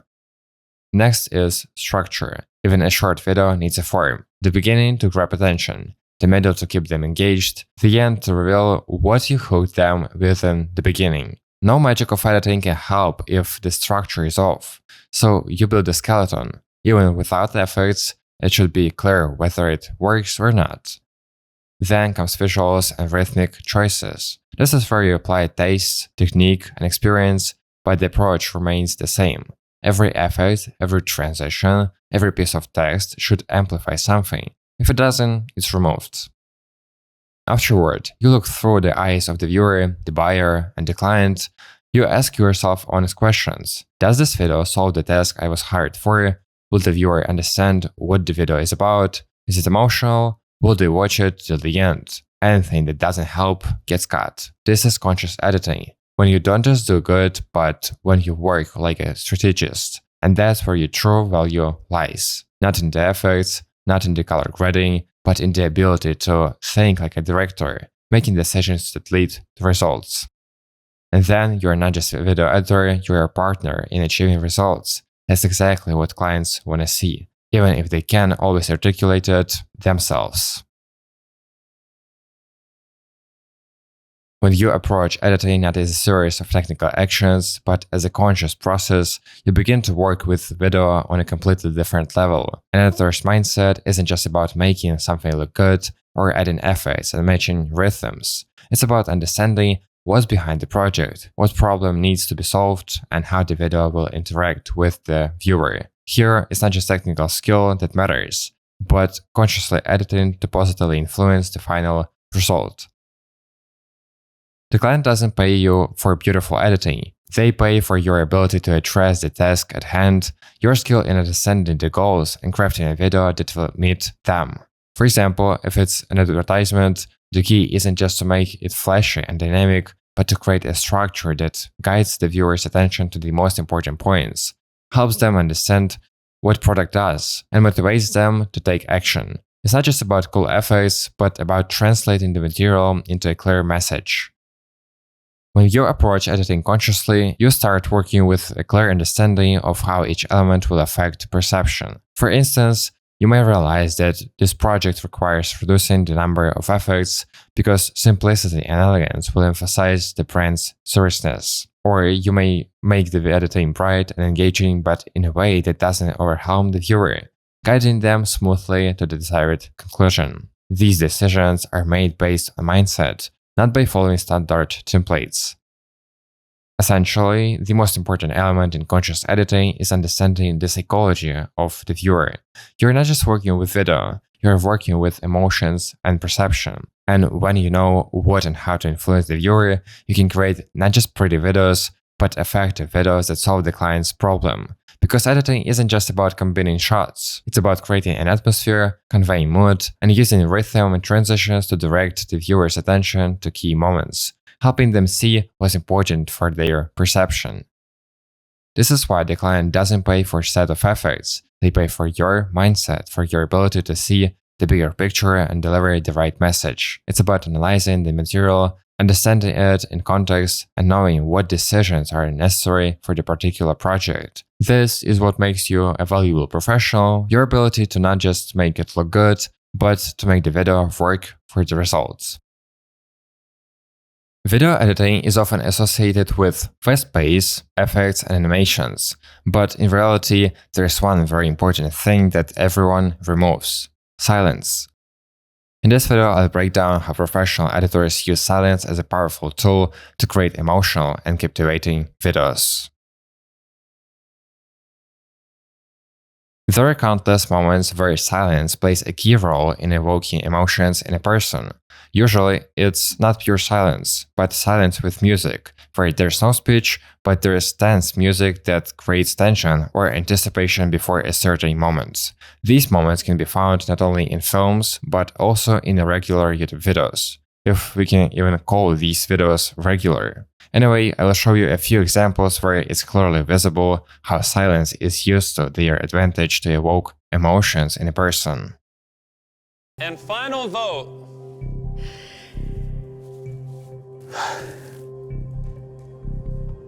Is Jaden. If this has $1 million, you instantly win. I think it does. Oh my gosh! Oh, whoa!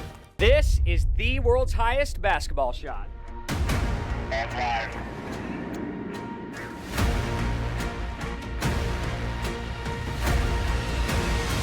Come on, come on! Silence in editing is not emptiness, it's a powerful tool.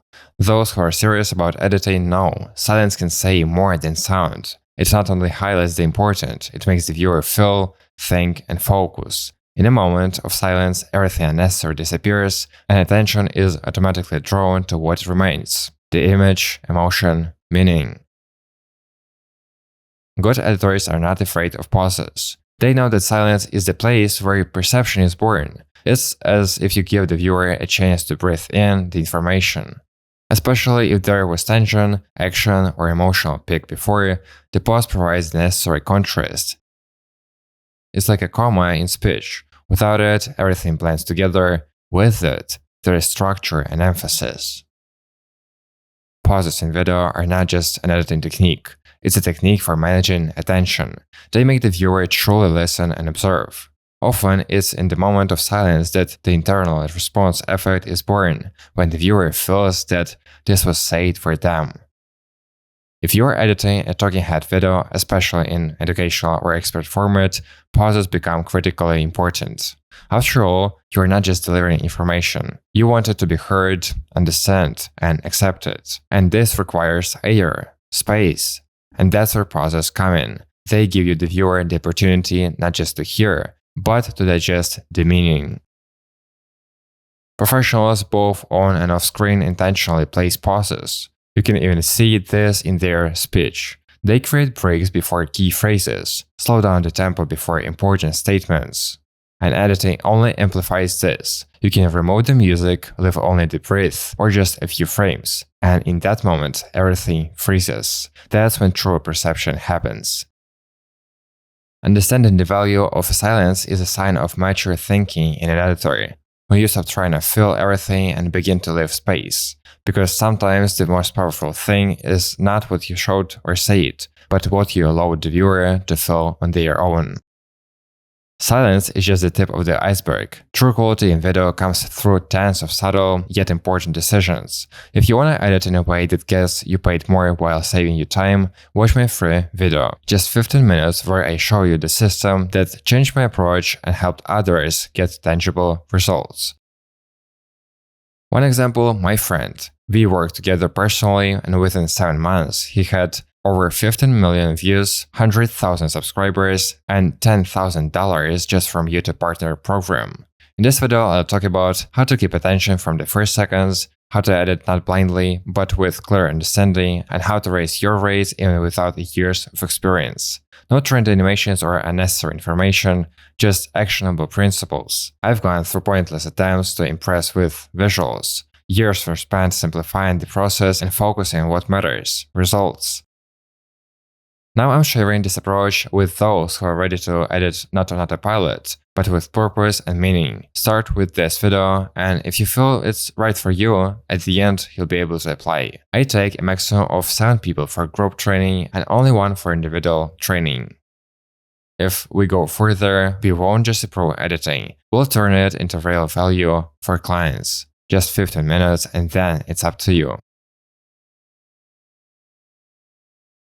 There's one unexpected but important insight. The desire to constantly add something is a sign of inexperience. Beginners think that a video should be packed, dynamic, more effects, sound, glitches, flashes. They believe that the more action on screen, the better. And this makes sense at first. You just want to show what you can do. But the more you grow, the more you understand. Editing isn't about who adds the most, but who hits the mark. Meaning, rhythm, attention, those are the real assets. Professionals know that the viewer doesn't need everything at once. They need something important, clear, at the right moments. Silence, pauses, simplicity, these are the choices of those who no longer fear emptiness, because they know there's power in it. One carefully chosen shot, one precise sound, or even its absence can work stronger than 10 effects in a row. This is an unpopular opinion because videos where everything explodes and flies tend to sell and get likes. But if you want to edit not just for likes, but for results, you'll have to learn to hold back from the unnecessary. This is true professionalism, not just editing beautifully, but editing with purpose. Every effect should be like a sentence in a conversation. If it doesn't add anything, it's redundant. True mastery is in saying less, but more accurately. Your work begins to breathe. It gains space, rhythm, power. There's a certain atmosphere that feels very different from what's so popular now. Silence in editing is often something beginners overlook, while professionals use it consciously, because silence isn't just the absence of sound, it's a tool for controlling perception. It creates space for meaning, air, and depth. When you work with a client who pays a lot, they almost never ask for more effects or glitches with every transition. They expect you to create an edit that respects the content. One when every moment, every enhancement is not a habit but a decision, and this is where silence becomes key. The client doesn't always need that kind of edit, but often they choose not a video for viewers with ADHD, but a well thought out video with meaning. A pause without music or even a second of complete silence in speech, it works as a powerful accent. It gives the viewer time to think, to feel. Clients who build brands, sell expensive products, run businesses, they understand how important not only what is said is, but how it feels. An overloaded edit causes fatigue. It develops important phrases and moments. Professionals use silence strategically.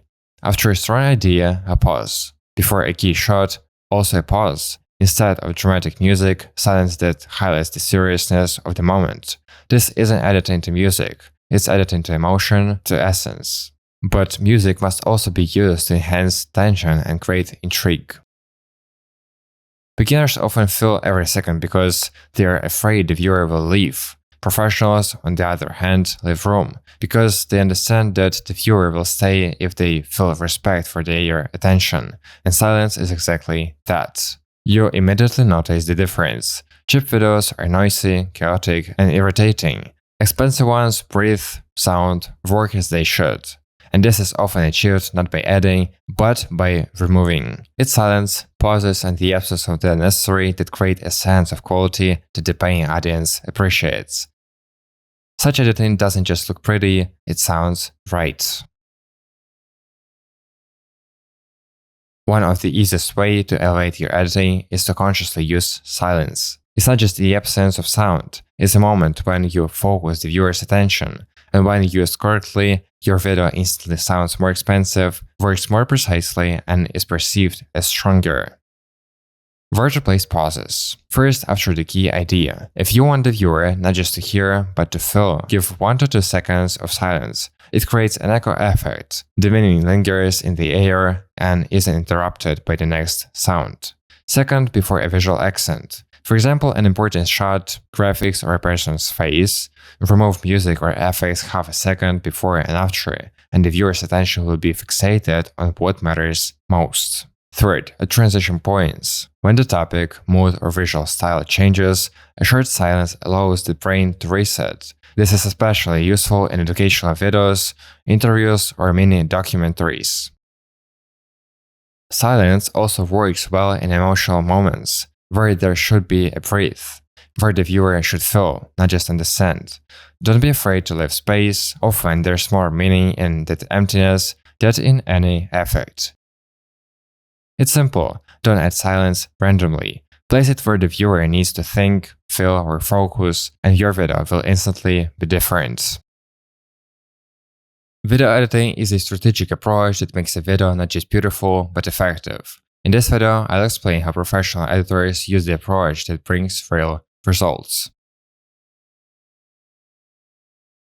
Purpose of editing is not just to create visually appealing content, it's a strategic process that should solve specific tasks. Every edit, whether it's a commercial or an educational video, should be aimed at a certain goal. And if you don't know what you want to achieve, the result might be beautiful but empty. Why do you need something that brings no results? Why do you need a video that just gives visual pleasure but provides no real value at all? Let me tell you how to approach video editing the right way. The first step is defining the task that the edit should solve. This is a fundamental point you can skip. The task can be different: to sell a product, to convey an emotion, to educate, or simply entertain. Your goal defines every decision you make in the editing process. It affects how you build your shots, how fast the cut goes, what music you choose, and even the moment when you add silence. If you don't know what you want, the viewer will definitely feel it. Successful editing is not just a collection of beautiful shots or effects, It's the ability to effectively deliver a message or evoke the emotions that you intended or are needed to attract people to a product or person. The technical side is important, but it's always secondary to the content. A professional understands the editing is not only visual work, it's also a tool that can either strengthen or distort the main idea you want to convey. For example, if your video is educational content, the goal might be to make the information clear and accessible. That means you don't need to fill the video with unnecessary effects that distract the viewer from the essence. I used to do the same, which led me to the conclusion that videos need to be calmer and with clear message. No effects, no distractions, just text and few images to slightly support the speech. Now my videos have become minimalist and almost without effects. You can see that clearly on this channel from the beginning and also on my main channel where I stopped doing a lot of animations, so the focus would be on what I'm saying. If your goal is to sell a product, the editing should be aimed at pushing the viewer towards a decision. In that case, not only the image matters, but also the rhythm, the music, the pauses that create the needed tension. Editing with a purpose is always a conscious choice that works toward the result. When choosing tools and editing techniques, you should always remember that every element must serve your goal. It's not about making something beautiful and most often meaningless. It's about making a video that solves a task, whether it's engagement, selling, informing, or inspiring. Strategy before editing is the foundation on which a successful project is built. It's important not to just sit down and start cutting video. Strategy is the first and most important step that defines what the final result will be like and how you'll work with the material. When you define the goal and strategy in advance, you already know what you want to achieve. It's important to understand that the result always starts with the idea.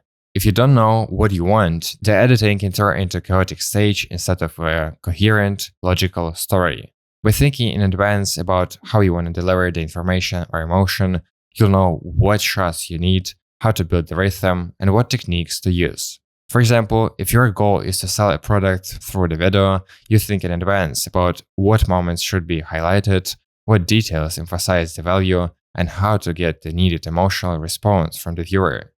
Planning in video is not just about creating a general plan or narrative. It's a deep understanding of how each element affects the viewer's perception. When you have a clear strategy, you can control the pace, emotions, and tension in the video, directing the viewer's attention exactly where it's needed. For example, in advertising, it's important to think through the structure, accents, and use of pauses in events.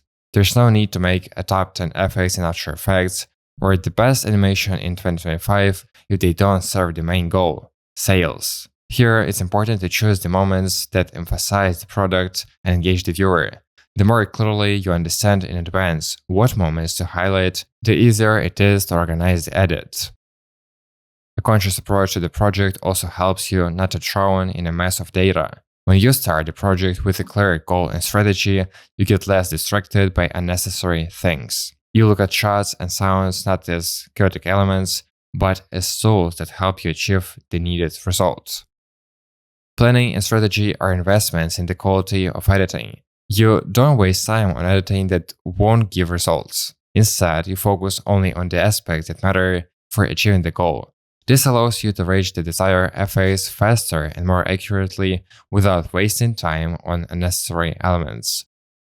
When you approach a project consciously, you control every stage. You understand in advance where the rhythm should be, where tension needs to be added, and where to create a moment for the viewer to reflect and rest a bit.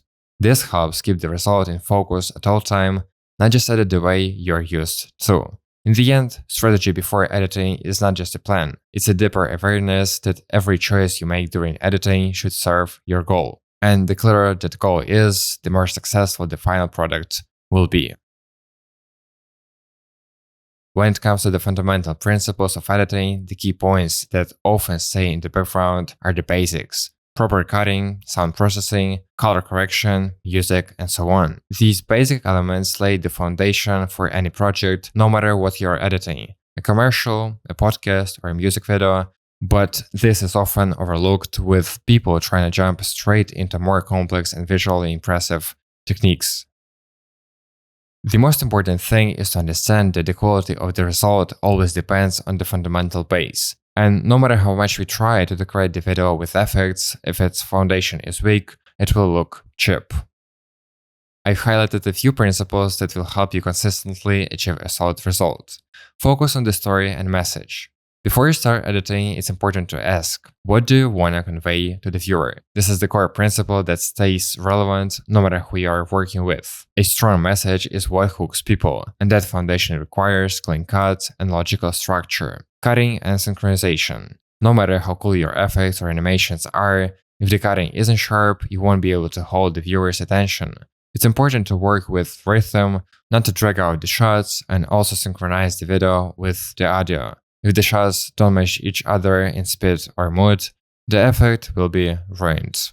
Proper sound processing. Sound in editing is not just noise, it carries a huge amount of information. Mistakes in sound, for example, a noisy audio track with voice or heavy reverb, can kill even good visuals. Proper sound processing is what helps you focus on the speech and not get distracted from the most important thing, the message of the video.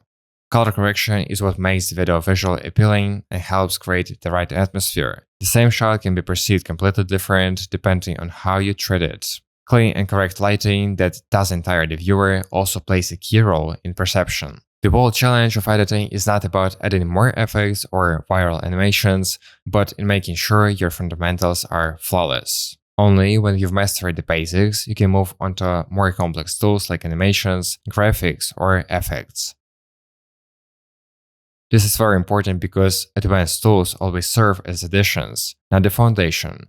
For example, you can add interesting text animations to complement or stylistically emphasize a moment in the video, but if the rhythm and cutting are weak, the viewer won't notice the effect. Animation and effects should highlight important moments, not overload the material. Simplicity always wins. It's important to remember that more effects don't necessarily make a video better. Often, the most fitting effect is achieved through minimalism, using only those tools that truly improve perception. You shouldn't try to cover up mistakes with effects. If your editing isn't built on a strong basic level, for example, if the cutting doesn't match the story or the sound is too noisy, no effects will save it.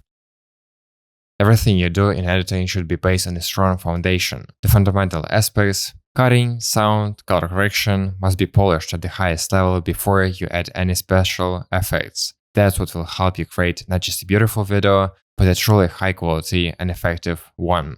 Only when you learn to work with the basics, you'll be able to move on to more complex editing elements with confidence that everything will serve a single goal: equality, the intentional result.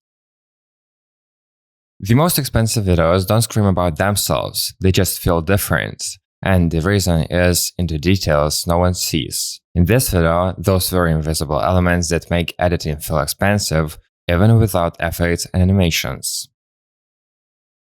Silence and pauses are powerful tools that allow the viewer to focus on key moments, enhance perception, and emphasize important emotions. They help avoid overloading the video and make it deeper and more meaningful. When you leave space without sound, the viewer starts to focus more on what's happening. It's like a moment of anticipation. Silence creates tension before important events or strong emotions. For example, before the climax of a scene or a dramatic moment, silence helps prepare the viewer and make the moment more expressive and intense. Pauses are moments when you deliberately slow down the pace so the viewer has time to absorb important information. For example, if you make a short pause after an important statement, the viewer gets a chance to realize the significance of what's being said. This helps to understand the meaning and emotional weight of what's happening more deeply. When and how to use pauses to highlight an important moment. When you want the viewer to pay attention to a key idea or action. For contrast, a pause after a fast or intense scene helps create a reset effect, increasing the attention to the next moments. For reflection, when you need the viewer to think about something, a pause gives them time to focus. How to use pauses effectively. Don't overdo it. Pauses should be appropriate and not disrupt the overall rhythm of the video. Too many of them can lead to a loss of your interest. Make pauses intentionally. Every pause should be planned in advance to serve the purpose of the video, not be random. Choose the right moments. Pauses only work if they placed at the right time. When you understand where they truly enhance perception, the effect will be at its peak. Using silence and pauses is not just a technique, it's a way to control the viewer's perception, making the video more emotional. Proper pauses give space for awareness, and silence helps to strengthen intention and the importance of what's happening.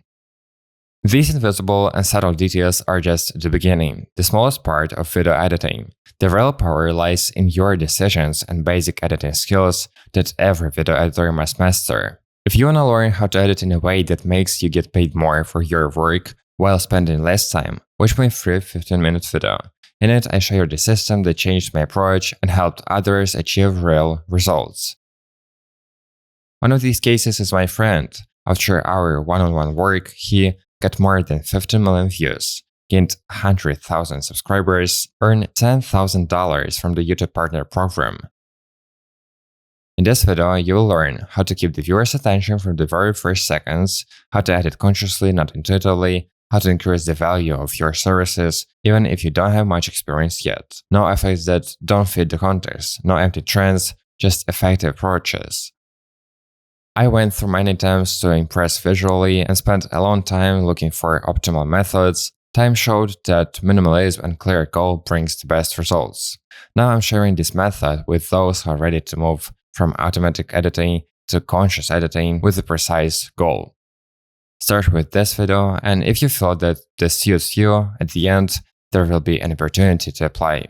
Group training, no more than 7 people. Individual training, only for 1. If we continue working together, the result will be quick. Your editing will become a real asset for your clients. 15 minutes and you decide what to do next. Camera movements allow you to bring in dynamics and focus on viewers' attention on important moments without overloading the video with unnecessary effects. It's not always about sharp movements, but rather subtle, intentional changes that can transform how a scene is perceived. You don't always need fast movements to create a sense of motion. Light, almost unnoticeable changes in angle or camera position can add liveliness. For example, a smooth zoom in or out from an object creates a feeling of movement without extra activity. Zooming in or out can be used to highlight something important or focus attention on key details. When to use camera movements? When you need to emphasize the importance of a moment. A zoom in helps to highlight details important for understanding the story or emotions, to enhance drama or tension. A gradual zoom in can be used to amplify the importance of what's being said. Minimal camera movements don't draw too much attention to themselves, but they serve an important purpose, improving perception and helping the viewer focus on key moments. Instead of overloading the viewer with visual effects, you give them time and space to process what's happening on screen.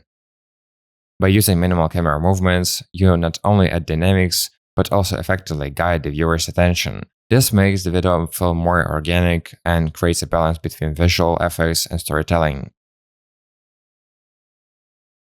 Smooth musical transitions are an important part of editing that helps avoid sudden mood changes and creates an organic flow. This is especially important if the video uses several different music tracks or if the emotional tone shifts. When music changes too abruptly, it can throw the viewer off and disrupt how the content is perceived. To avoid this, it's important to approach the creation of smooth transitions correctly. How to make transitions smooth? First, using a common background. One way to create a smooth transition between tracks is to use a common element that exists in both compositions. This could be a shared harmony, rhythm, or even a small melodic motif. It's important that the new track doesn't come in too suddenly, but rather rises smoothly out of the old one. Second, fading out and gradually introduction. When one track ends, you can use a fade, lowering the volume of the music until it completely disappears. Then you can carefully begin to introduce the next track at a low volume, increasing it as the new track unfolds. This creates a sense of smoothness. Third, using sound effects. You can use sound effects for transitions that help gently connect two tracks. This could be, for example, nature sounds like wind or water noise, which serve as a kind of bridge between the two compositions. Most often, you'll find rise and hit used for this kind of transition. Music not only creates atmosphere, but also serves as a linking element between different parts of a video. If you are switching topics in the video, musical transitions can be just as important as visual ones. For example, if you're moving from a positive topic to a more serious one, music can smoothly guide the viewer into the right mood, supporting the visual transitions. It's important to do this not only when the mood changes, but also simply to support variety with similar yet different music. If you are changing the mood in the video, it's important not only to visually highlight that, but also to express it through music. This can be done smoothly, for instance, transitioning from light music to something more dramatic, or the other way around, from tense to calm. Such a transition requires perceived work with the tempo and style of the composition. It's very important not only to properly set technical parameters, but also to trust your ears. Try it in different moments, listen to how the transition feels, and adjust. If a transition sounds too sharp, make it smoother. Hopefully, that's already obvious. Sometimes the easiest way is to use instrumental music or neutral sounds as transitional elements to pre-thought before you start a new content block. This could be a soft chord, an ambience, or a sound that gently leads into the next part of the video. Smooth transitions between music ensure a comfortable experience for the viewer. This makes the video feel more professional and keeps the viewers focused on the content itself, not on sudden changes. High-quality musical transitions allow you to move from one topic to another smoothly, preparing the audience for changes, which ultimately creates a more harmonious experience of the video as a whole. One of the key skills of a professional editor is knowing when a shot doesn't need any changes. This is an important principle that's often underestimated, especially among beginners who always want to improve or add something. Sometimes a shot already works perfectly on its own, and any interference can only make it worse. When should you avoid interfering with a shot? First, natural harmony. If a shot is well filmed, has proper lighting, composition, and dynamics, there is no need to rush to change anything. For example, in scenes where it's important to preserve the atmosphere or a live feeling, any change, whether cutting or adding effects, can ruin the harmony created by the cinematographer or director. Second, less is more. Sometimes simplicity in editing is exactly what's needed for effective perception. Films with minimal edits often turned out to be much stronger than those loaded with effects or sharp transitions. It's important to remember that the goal of editing is not just to process the material, but to highlight its essence. Third, the role of the shot in context. When a shot is part of a bigger context, it doesn't always need to be improved or changed to remain effective. For example, if you're creating an atmospheric or meditative video where every detail matters, any additions or subtractions can destroy its integrity. How do you know a shot doesn't need changes? First, no sense of discomfort. If while watching the shot you don't feel something's off, that something needs to be sped up or an effect added, most likely it's already working as it should. It's important to kind of listen to the shot and trust your intuition. This comes with experience, when you begin to understand that editing can sometimes just get in the way. Second, scene integrity. If the shot fully matches the mood, rhythm, and atmosphere of the scene, don't touch it. No effect can be improved the feeling if the original shot already conveys the right emotions and mood. Third, solving the task. It's important to remember that editing exists to help tell the story and convey emotions. If the shot already serves its purpose, it's better to leave it untouchable so as not to disrupt the process. The ability to not touch a shot is a sign of maturity and confidence in your approach. It also helps avoid unnecessary manipulation that could distract the viewer from the core. A professional editor understands that sometimes the strongest decision is not to interfere at all. Sound is one of the most important, yet often underestimated aspects of editing. Even though viewers may not always consciously notice poor sound quality, they definitely feel it on a subconscious level. Small noises, artifacts, reverb, or just a low-quality recording can create discomfort, even if the rest of the video is perfect. Why is sound cleanliness is important? First, sound effects have a perceived video. Unlike visual elements, which can be evaluated instantly, sound affects us more subtly and invisibly. Bad sound, even if it doesn't cause a direct reaction, can be a source of discomfort that lowers the overall perception of the video. The viewer doesn't always know what exactly is wrong, but feels like something is off. This can reduce engagement, especially if the content is long. People often won't keep watching if the sound is annoying or distracting. Second, sound creates atmosphere and mood. Good sound is not just the absence of noise, but also the correct use of elements like music, dialogue, and ambience. It helps create the right mood and highlights emotions. Third, bad sounds leads to bad information delivery. If the sound is bad, it can distort the actual message. For example, if speech or important audio elements are hard to hear or mixed with noise, the viewer won't understand what's being said. Even if the visuals are colorful and rich, poor sound can ruin all the effort put into making quality content. I use a microphone that costs just $50, but my sound feels like I'm in a high-end studio. That's because I focus on cleanliness and proper processing. I already shared how I process my audio in one of my videos. I really recommend watching that video. The only thing is the sound there isn't just great because I was pretty close to the monitor, so the audio ended up sounding a bit like it's coming from a can. But the information is still totally relevant. Also, a professional editor always makes sure every element, including sound, is clean and clear.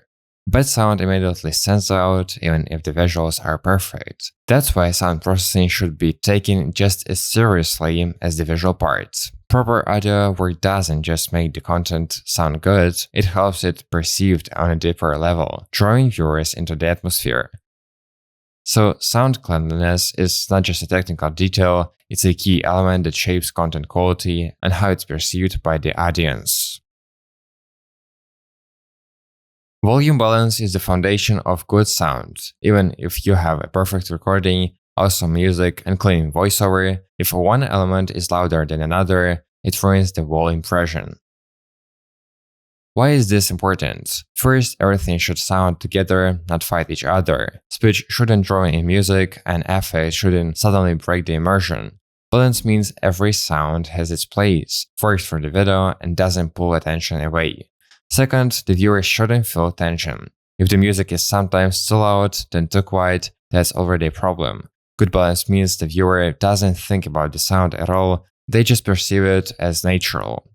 Third, sound hierarchy matters. I have a separate video where I broke down sound hierarchy in detail.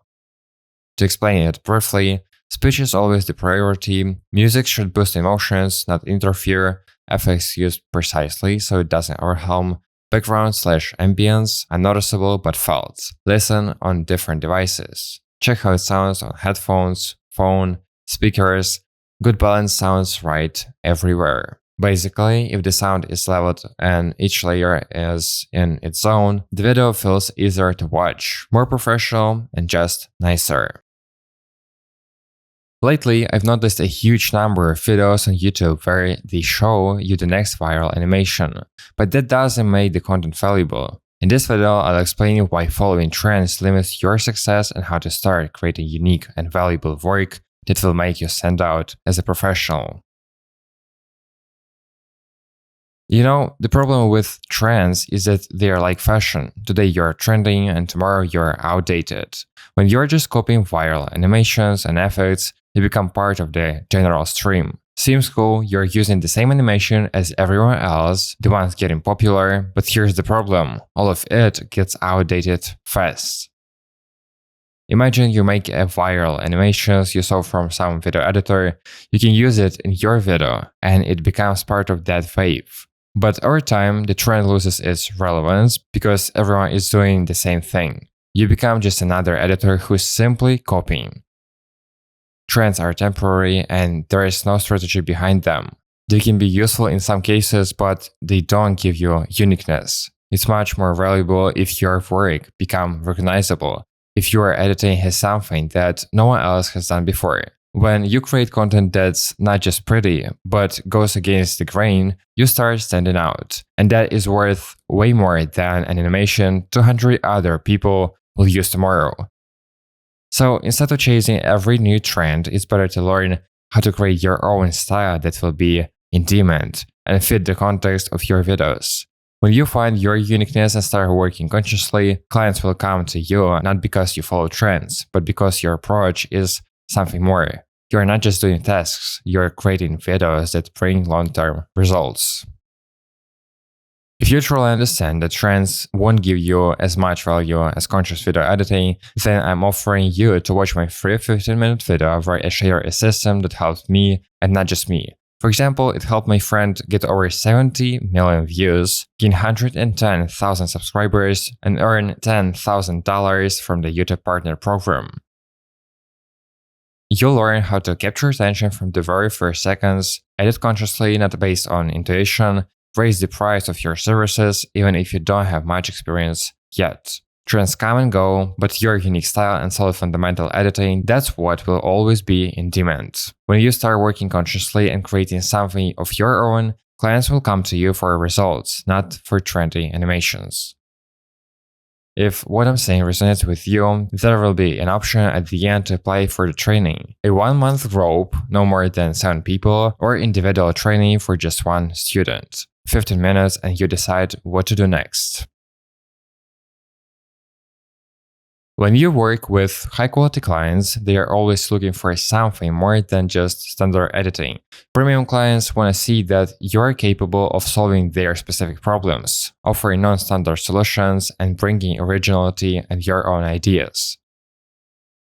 To attract premium clients, you need to demonstrate your ability to think outside the box, to offer solutions that perfectly match the client's specific task. That means not just following trends or templates, but being able to adapt your skills to specific requests, find new approaches, and create something completely original. On top of that, uniqueness in your work builds a strong reputation. If you always create something unique, clients will start recommending you to others and will keep coming back to you again and again, because your style and approach solve their problems and bring results. In the end, uniqueness is the key to long-term relationships with high-quality clients. Trends, no doubt, can give you a short-term success, more views, more orders, popularity among the audience. But here's the catch: trends always change quickly.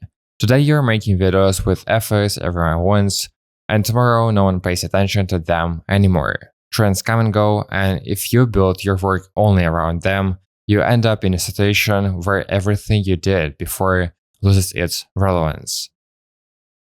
The thing is, trends aren't something long-lasting. They rise on a wave of hype, grab attention, and usually disappear fast because someone else starts doing something similar, and the audience gets tired. That's how you fall into a trap of copying, where your work becomes repetitive and easily replaceable. For example, everyone starts using viral animations or popular effects, and now you're just one of many doing the same thing. If you constantly focus only on trends, you risk not being able to adapt when they disappear. Meanwhile, a unique style will always be relevant because it reflects your individuality, not just short-term obsessions. By working on yourself and developing your skills, you become more valuable to clients and viewers, because your approach becomes something consistent, unique, and independent of outside factors. Also, when you create something unique, you attract the kind of audience that values your specific vision and style. That's a much stronger foundation for long-term success than following trends, which can vanish at any moment. If you want your work to stay relevant, you need to focus on creating something that doesn't depend on what's trending right now, but on your own idea and approach. Completely rejecting trends is not always a good idea. Trends are a kind of indicator that show you're aware of what's going on, what grabs the audience attention, and what gets a response. They can be a great tool to get in the game or stand out at the beginning, but it's important to understand how to use them, not just following them blindly. For example, if you're starting a project and want people to find out about you, using a popular trend can help attract attention. It allows you to become part of a bigger cultural wave that can give your content an initial push. Trends are a tool for quickly catching interest, not a long-term strategy. But at the same time, it's important that you use trends consciously. If a trend fits your niche or your unique concept, it can help strengthen your message or express your idea through a language that's familiar to viewers. But if you're just doing what everyone else is doing without any connection to your personal idea or style, it can lead to sameness and a loss of uniqueness. Trends can also be useful for enriching your work, adding some new elements or approaches. For example, a trend for flashy visual transitions or music can add more energy to your video if you use them wisely. Trends shouldn't define your work, they should complement your main style and concept. That way you can keep your uniqueness while still using relevant tools to grab attention.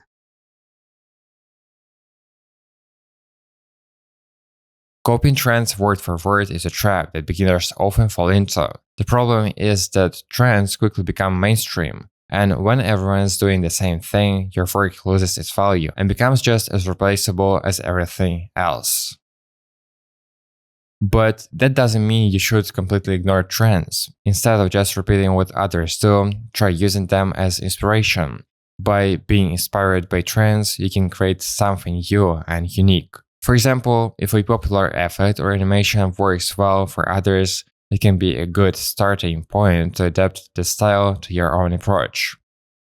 You can take a familiar effect but do it in a way that reflects your style or idea. It could be an unusual combination of colors, textures, or even creating a unique transition that looks like a modern trend, but with your personal touch. Or if you see a certain visual style being used a lot, try adding something to it that makes it more yours, some unique detail that makes your work stand out from the rest. It's not just a way to stand out, but a path to building your own unique style that later becomes your signature. This way you can stay up to date with current trends while still remaining unique and keeping your individuality. Trends are definitely an important part of the industry, but they shouldn't be your ultimate goal. Following trends can help you stay in the spotlight and attract clients, but if you base your work entirely on trends, you risk becoming just another editor who repeats what everyone else is doing. And that seriously lowers your value as a video editor. To stay in demand, it's important not just to follow trends, but to create them. This is a much more challenging but also much more rewarding strategy. When you create trends yourself, you become not just a performer, but a leader who sets the tone for others. The trends you create work for you, your work becomes unique and valuable. That's why originality is so important. When your style is unique, when you are not afraid to experiment and go beyond conventional solutions, you create something that no one else can replicate. That attracts high-quality clients who value a personal approach and want something exclusive. The main thing is not just to copy or follow others. Your goal is to create something new that will inspire others and set directions. It's not always easy, but with every new project, you can add something unique that will set you apart from the rest. The balance between trends and uniqueness is the key to long-term success. Trends can give you instant attention, but only your uniqueness will provide you with stable success and recognition in the future. Trends are a great way to attract attention and engage viewers or clients. When you see that the industry starts using new animations, effects, or approaches, it signals that this element is currently in the spotlight. By including it in your work, you can tap into a relevant topic and show that you're not behind the times. Trends are also useful when you want to create content that gets noticed quickly. If you're just starting and want to attract attention to your projects, using trends can be a good way to make a statement. It can give you your first views and clients who will be interested in your content because of its relevance. However, if you constantly repeat trends, you risk becoming part of general crowd rather than standing out among others. Uniqueness is where your true strength lies. When you develop your own style, you create something that very few can replicate, and that is valued much more than just following a trend. To find the balance, it's important to be aware of your value and what sets you apart from others. If you feel that the trend fits your style and integrates naturally into your work, use it. but always leave space for creativity and your own vision.